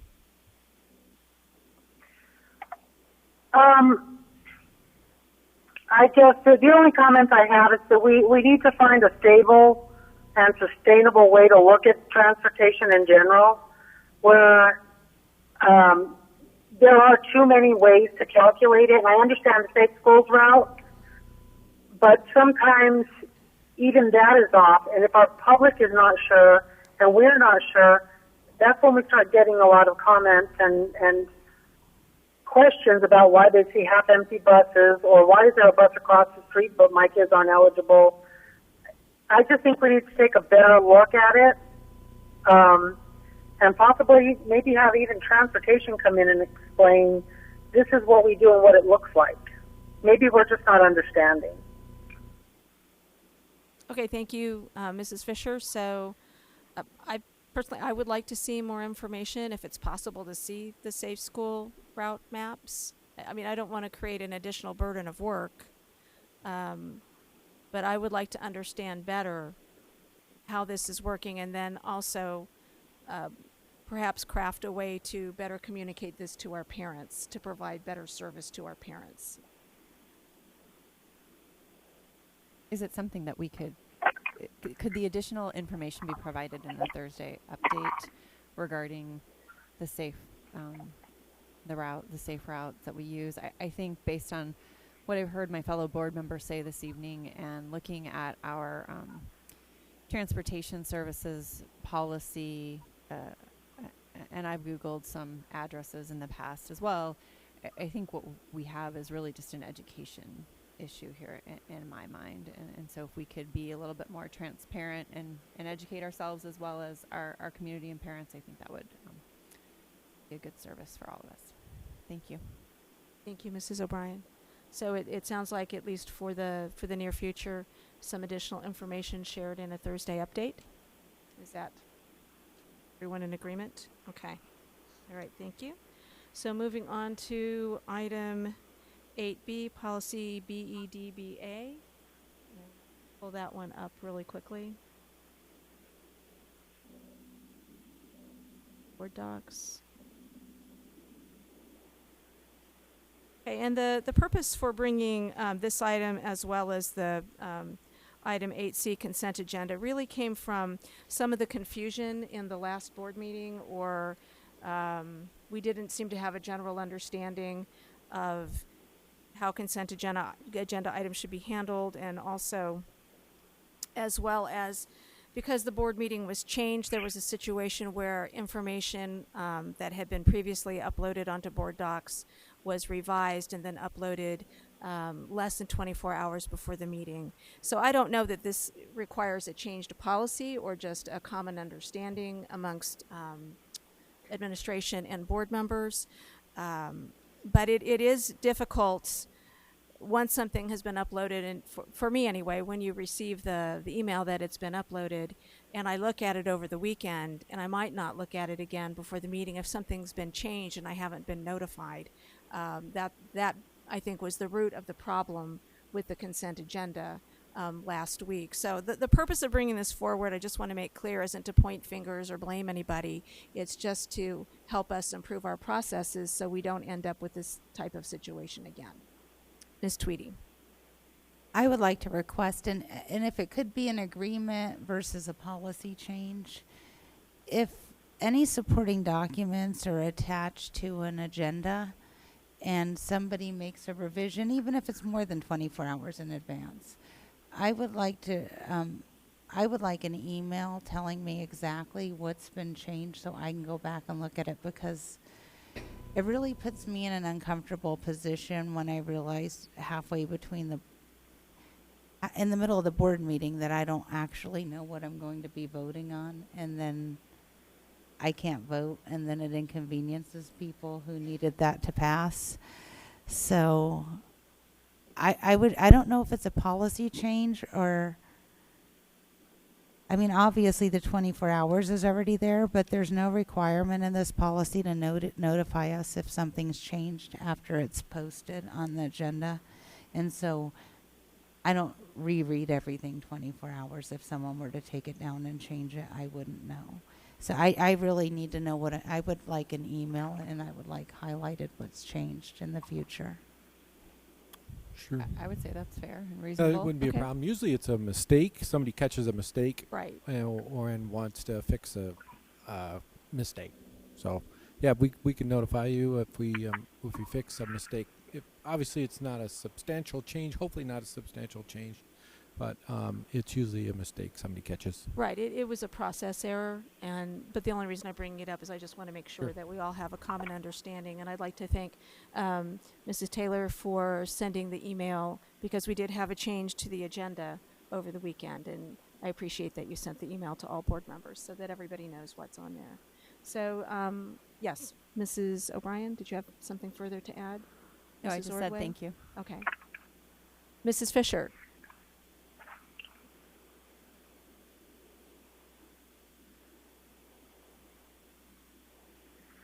Kim. Did she have no questions, or? I'm catching up to you, sorry. From what I'm hearing, I'm not caught up to you guys yet, but I agree that we need to have something in place to let us know when items are coming forward or when items are changed. Because the one that hit us at the last meeting, I had looked the week before, the day before, and I was looking actually at it with someone, and I said, no, they're not here, it's not going forward. They must have pulled it, and so I hadn't gone back and looked until we were in the middle of the meeting, and that's when I saw that there was something different. And it could be that, but I think there has to be some way that we can also address it. If we find something that was wrong that none of us caught in the middle of a meeting, we still have to be able to address it. And historically, our board says they don't follow Robert's rules. They do follow Robert's rules. They want it to be super parliamentary. They want it to be less formal. I think we need to actually nail down and come to a real understanding, because there's nothing in law that says what we can or can't do in running our meetings. We decide how we run our meetings. We decide what is proper. And I think it's just more divisional when we start saying, well, no, we can't do that because we did this. And there is no written law that says we can or can't do something. So I think we as a board need to come to a reasonable understanding of what we're going to do. We have to start working together as a team, because there will be times that things come up like this that are they're not anybody's fault. Nobody did it on purpose, or who knows? Maybe somebody does do it on purpose, but we still are responsible for it, and we have to find a way to work together to fix it. I think we tried to do that at some of the study sessions last year, and for some reason we didn't do it. So maybe we should try again to see how we can fix this to have a consistent, cooperative way for us to work together. Thank you, Mrs. Fisher. And to that point, that really leads into item 8C, which was a consent agenda. And I think the problem there was that we didn't all have a common understanding of what should have happened when something needed to be changed on the consent agenda. So, I looked through policy. I didn't see anything that addressed the consent agenda specifically. It might be there. I didn't find it. I did look at how some other organizations handle consent agenda, and I found some language from Core Strategies for Nonprofits. And this could be an example of something we might want to agree to, or not, but just want to throw it out for discussion. It states it's not always necessary to remove an item from the consent agenda if people have simple questions or wish to discuss the item further. Discussion is permitted after the motion for approval is made, but before the vote. However, everyone should remember that extensive conversation defeats the purpose of the consent agenda. So I think we'd want to understand that this isn't something we'd want to do every single meeting, but in an unusual situation like what happened at the last meeting, if we all understood that there could have been discussion and it resolved, we could have resolved it at that meeting and not required an additional meeting. So again, the purpose of bringing this forward isn't to point fingers or be blameful. It's simply to help us make our meetings more efficient and move forward productively. So I'd be interested in hearing thoughts that my fellow board members have on this item. I would be, to the best of my understanding, we don't follow Robert's rules, or we haven't adopted them. So, and with the language you're talking about, Ms. Frank, because of the way, in my mind, consent agenda is a notification that these are items that we are going to vote on but not discuss, that to have a policy that would allow us to discuss them doesn't properly notice our community. that if it's something they want to talk about, they could be here, right? Because in the past, the years I've come to the board meetings and then been a board member, consent agenda is supposed to be for the purpose of approving a group of things quickly with no discussion. Right. I understand last week was last meeting, sorry, was a complete exception and not not understanding. We couldn't provide any guidance as well. I get it. The discussion is different than, I guess, asking a procedural question. So I would say that in the future, rather than adopting language like that, if somebody has a procedural question, that's what they say, because to me that is different than discussion. And understanding what somebody's looking for as far as direction makes it a little bit more clearer to just for me personally. So then I think if I'm hearing you correctly, then it certainly would be okay if someone had a simple question or a procedural question rather than a lengthy discussion. I don't think anybody wants a lengthy discussion. Just a clarifying question. I agree it's preferable to pull it off if you do know at the beginning, but if you don't know, then you could just ask a question. I guess that in the incident you're speaking of, to me, that's a procedural question. I'm leery to say ask a simple question, because simple question could turn into a discussion quickly. And so, from a semantics perspective, I think what we had was procedural. And so I would ask if you have a procedural question, I have a procedural question, and we go from there. Absolutely. Okay, so then we could all have a common understanding of that, because I think there was misunderstanding on my part.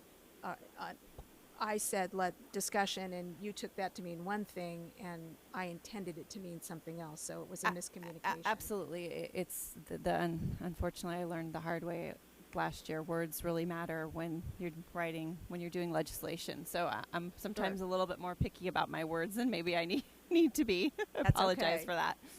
No apologies needed. Mrs. Ordway, Well, your thoughts? just to add to that, I think that when we read our board books prior to Tuesday, that if there's something that we are going to pull or we believe we're going to pull, instead of not letting someone know ahead of time, that we do that so it can be changed prior to. Because most of the time someone knows what they're going to pull from consent agenda, and if it's something that's pulled consistently, then we just don't include it on consent agenda until it gets back to that point, because it is also a little bit tricky for the public to go, wonder if they're going to take it off, wonder if they don't. I talked to a board member. She said she would, and I can use the word she because we're all female.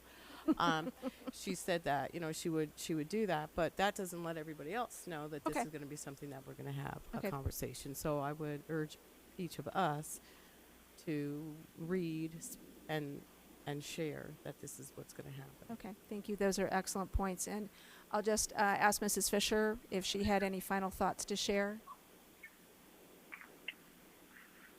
And she does.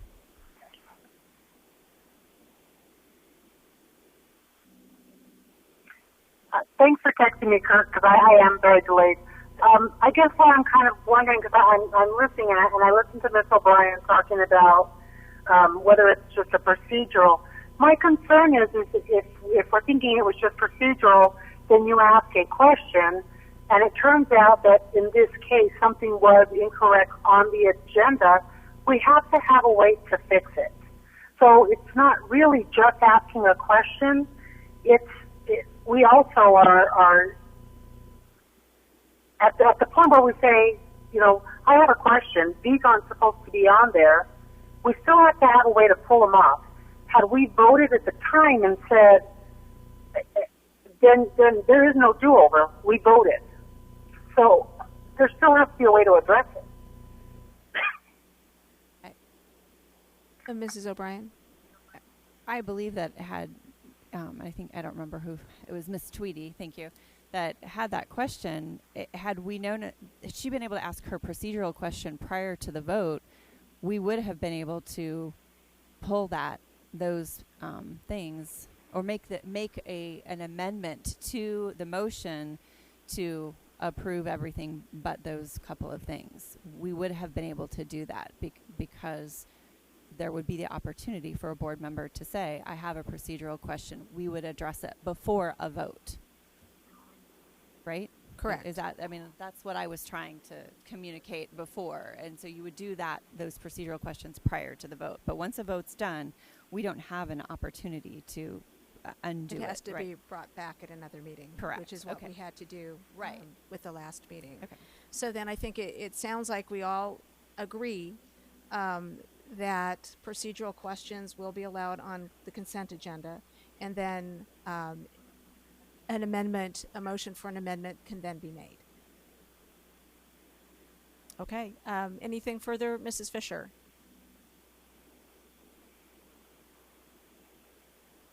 Okay. I want to make sure that don't cut her off if she had something else to share.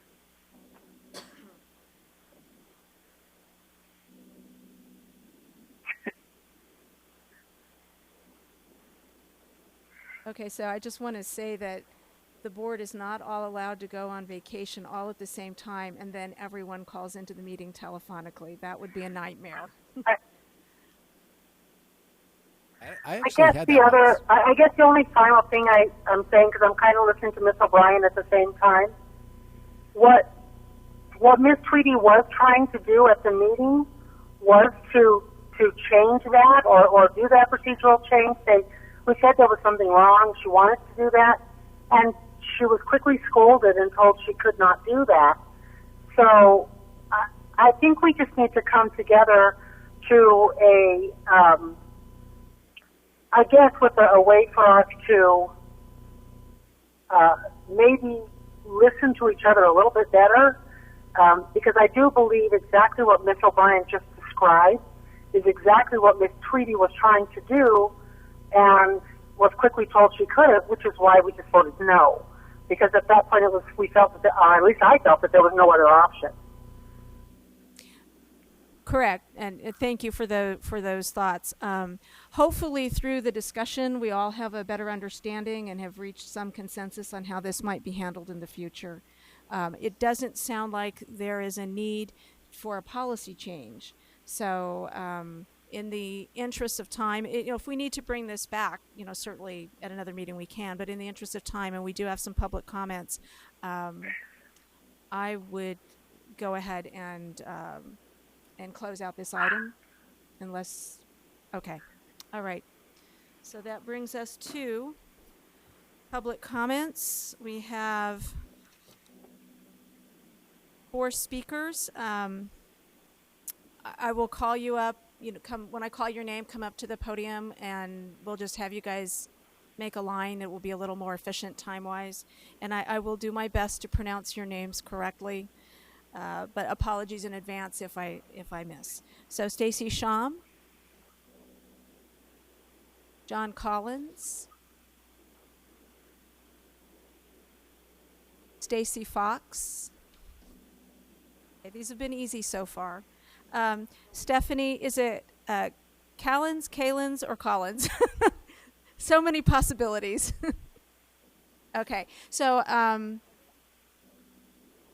now there's a Stacy, and a Stephanie, and one of these things is not like the other. Okay, so Ms. Tweedy will read the admonishment. The board invites public comment on the district's business in general and on any agenda item in specific. All speakers must observe the rules of decorum. Speakers must fill out a card listing their name, address, and topic, and hand it to the board secretary prior to the president calling the meeting to order. Speakers must make their comments in no more than 3 minutes. If necessary to accommodate all speakers within the 30-minute overall limit, the board president may shorten each speaker's time. Constructive criticism is always in order. Rudeness, vulgarity, disruptive conduct, or remarks disrespecting personal dignity are not allowed and will not be are not in order and will not be allowed. Under the Arizona Open Meeting Law, The governing board cannot discuss or act on any items not listed on the agenda. Board members may respond to criticism made by a speaker, ask a staff to review a matter, or ask a matter be put on a future agenda.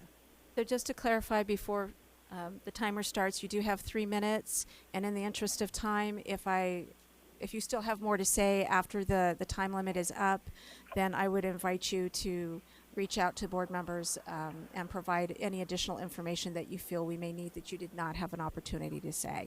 And please, speak clearly into the microphone, and please state your name for the record, and thank you for coming to our board meeting tonight. Thank you. Good evening, President Frank and Dr. Finch and board members. My name is Stacy Sham, and I have children at Deer Valley High School and Desert Sky Middle School. After the most recent school tragedy, I had another conversation with my children about emergencies on campus and their lockdown drills. I was surprised to hear of lockdown drills not being treated like real-life scenarios. Teachers at both schools lock the door. That's it. They continue with their lesson. They don't move away from the door or stay silent. Most haven't even had a discussion of what to do if it was a real-life danger. They can't do this with fire drills, so why is it happening with lockdown drills? When my child was at Bel Air Elementary, they took it very, very seriously. I believe these drills need to be executed with seriousness. Would lessons continue if there was a real danger on campus? I urge parents to talk to your kids and the board to talk to the schools. Let's please change this bad habit. Thank you. Okay. Thank you, and administration, if you could follow up on this and then provide information to our speaker. Okay, thank you. Please state your name for the record. John Collins. Kim Fisher, can you hear me? I can. Oh, perfect. I think this is important. 2 years ago, my son was at Diamond Canyon grade school. He was in the 4th grade. Another boy came to school and had brought a knife to school and told 2 other students that he was going to stab my son. He showed the 2 students the knife and told them if he told on them, that he was going to stab them too. Thank goodness some of the kids went into the classroom. They ended up, revealing this to my son, who ended up going to a teacher. The teacher questioned the student if he had the knife, and the student said no. But once he went and raised his hand to go to the restroom, the teacher observed him hiding the knife under the bush and went and grabbed the knife from under the bush. And when the student came back, he was reprimanded. A few things that really concern me is the student was on a 9-day vacation after that. He was only taken out of school for 9 days. And my question is, what is our no tolerance policy? Is it when somebody threatens a kid's life with a knife and actually is caught with it at school? Is that enough for no tolerance? Our kids are in your hands. We elect you, we pay for you to watch our kids at school. It's your responsibility when they leave our house, and we put them in your control to make sure that they're safe. And when we ask, what systems do you have in place to protect our kids? This kid was back 9 days later. And his mom is a good friend with a board member. She's an administrator. And is that why this kid was still let back into school after having a knife? And nobody was able to explain a policy to me. I wrote an email a month and a half ago and didn't get any response, except for when I emailed again, said, hey, I haven't heard anything. A board member said, oh, we're gonna pass it on. We'll, and no response. And that's disgusting to me. And a year later, when they couldn't explain a policy, that same boy who's protected by whoever, and I think there needs to be an investigation, and I'm willing to head that myself, he went to another younger boy in the classroom. The mom's here. She allowed me to show his picture. The boy was in the restroom going to the bathroom. He came up from behind him and started beating him up. Put him into the wall, and he's got a huge hematoma on his head. Now that same kid's gone to court. They have court ongoing. He's charged from the county attorney with assault and disorderly conduct. Is that enough? No, that was enough for a 3-day suspension. he's still back in that same school causing problems. And here's the big issue. Our teachers and principals have their hands tied. Their jobs are at stake if they raise a voice and a concern in a lot of these cases. And so we need to reveal our policy. What policy do we have in place for our kids' safety is one thing that we need to look at. Look at some of these systems, what's gone on here. In just my son's case, they assure us of his safety, but yet he stares at him every day in the same school, and he's able to walk right next to my son. You think that's assuring to me or any of these other parents? He continues to be disruptive. Okay, what happened to the... And just one other thing. Mr. Collins, your time is up. I do want to respond to a couple of things very quickly, and just to clarify, this is not a back and forth conversation, but I do want to respond. First of all, board members do not have any influence over discipline at an individual school or over an individual student. That's what the you only think. time, please let me finish. Yeah. The only time discipline comes to board members for any decision is at a hearing. So board members do not determine the disciplinary consequence for a student. I have never, in my time as a board member, had any contact or anything to say over what was done to an individual student other than in a hearing. And so discipline, the campus should be following the Student Rights and Responsibilities Act. And also the only employee that board members have any authority over is the superintendent. We do not have authority over administrators or teachers. So the person that we hire or fire is the superintendent. Well, I can But say I that- will ask that administration please address your concerns, and because we do take safety very seriously. Well, and I've spoke with many principals and teachers that are Collins? operating out of fear. Mr. Collins, And your just so time you is know up. that. Thank you. Yeah. Thank you. Mr. Collins, could you please email the board the rest of your comments? Don't. Right, Yeah, just yeah, I- email us all. I'll like to hear the rest of Absolutely. you. Yes, thank you. Right, so I much. did state that at the beginning, but please email us if you went over your time. Thank you for the reminder, Mrs. O'Brien. Next speaker, please state your name for the record. Hi, I am Stacy Fox, and I appreciate all of your time tonight. I think we're all aware that negative behaviors between students are escalating in our schools. That indicates that what we're currently doing to deter that isn't working.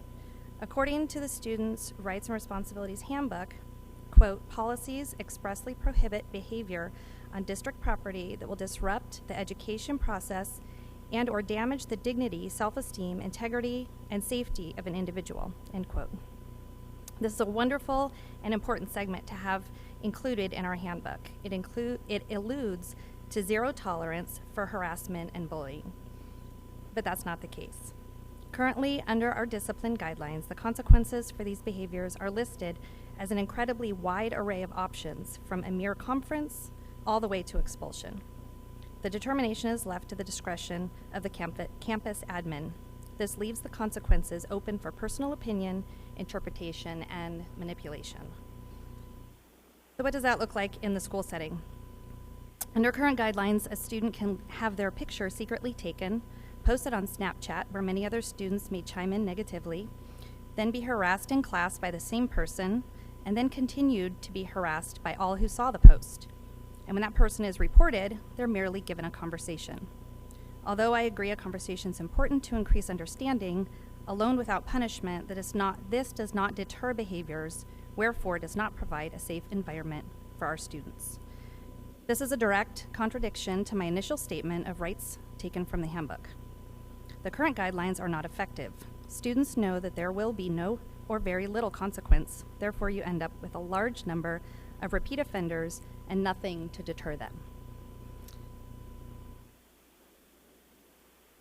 Teachers do not always respond to behaviors they witness because there's no clear direction of consequence to be given. I'm proposing that the committee rewrite our handbook with clear and consistent consequences that list very specifically action A equals consequence A. and in some cases, a tiered set of consequences. Strike 1 equals this, strike 2 equals this, and strike 3 equals this, not the vague array that we have now. These consequences need to be clear to all teachers and admin, and especially to students, in order to deter infractions. These consequences need to be consistent for every student, including kids with IEPs when the infractions are involving another student. I'd be more than happy to join in a committee to help with a rewrite of these guidelines to make them more effective. Okay. Thank you very much. I believe the board will be scheduling a work session on the Student Rights and Responsibilities Handbook. Do you know when that is, or will that be posted somewhere? Is that something that parents can be a part of, or how does that, I don't know how that works. It will be posted as a special meeting of the governing board, and anyone's welcome to attend. Okay. So if you would like to reach out to me by email when we have that date scheduled, I will be more than happy to provide it to you. And then are parents able to chime in and give thoughts Generally and ideas on not that, with a work session. Okay. That would be a study session. Are we looking at it as? Okay, so as a study session, yes, public would be able to comment. Okay. And it sounds like there is a great deal of interest in this. Okay. So, yeah. Yeah. Okay, wonderful. Yeah, Thank you. thank you very appreciate much. your time. Thank you. Okay. And our last and final speaker, please state your name for the record. Stephanie Collins. Thank Thank you. you. President Frank and board members and Dr. Finch. I have children from high school age to elementary age. So I am accustomed to a wide variety of things that happen from 17 to 9. My concern tonight here, I actually had the privilege to have a meeting today actually with Dr. McNeil, and one of the things that we had discussed was timely notification on behalf of administrators to parents when incidents occur on school campuses. As of right now, based on the Student Responsibilities Handbook, the 2017-2018, I know that Mrs. O'Brien had mentioned that in the beginning of the meeting. There is actually no policy that Deer Valley District has on this right now. There's nothing. It's not that it's not even cleared. There's absolutely nothing written into the handbook. So what I would like to propose is that as the board is looking to review the student rights and responsibilities, that is something to be included in there. Mainly for the fact that that will be consistent across the board, regardless of school age, regardless of school administrators, and in all reality, that will actually keep the relationship between parent and schools even that much more tighter, with clear communication and expecting guidelines that parents and administrators can expect from one another. Thank you. Okay, thank you for your comments. And again, we would welcome the input from all of our speakers who are here tonight. It's a common theme. It's a concern for parents across the nation. And we want your children to be safe. So we welcome your input in what we can do to improve either our policy, our processes. So thank you for being here and for speaking out. Okay. Frank. Yes, Ms. O'Brien. I just ask Mrs. Taylor, would you be sure to Mrs. Taylor, would you be sure to share the public speakers? Okay, thank you so much. We're just talking about that. We'll scan them all and send you copies. Okay, perfect. Yeah. Thank you. So, if there is nothing else, I move to adjourn the meeting. Second. all those in favor? Aye. Aye. Okay. Mrs. Fisher? Aye. Okay, the motion carries 5-0. Thank you, everyone. We agreed on Here we go. Go.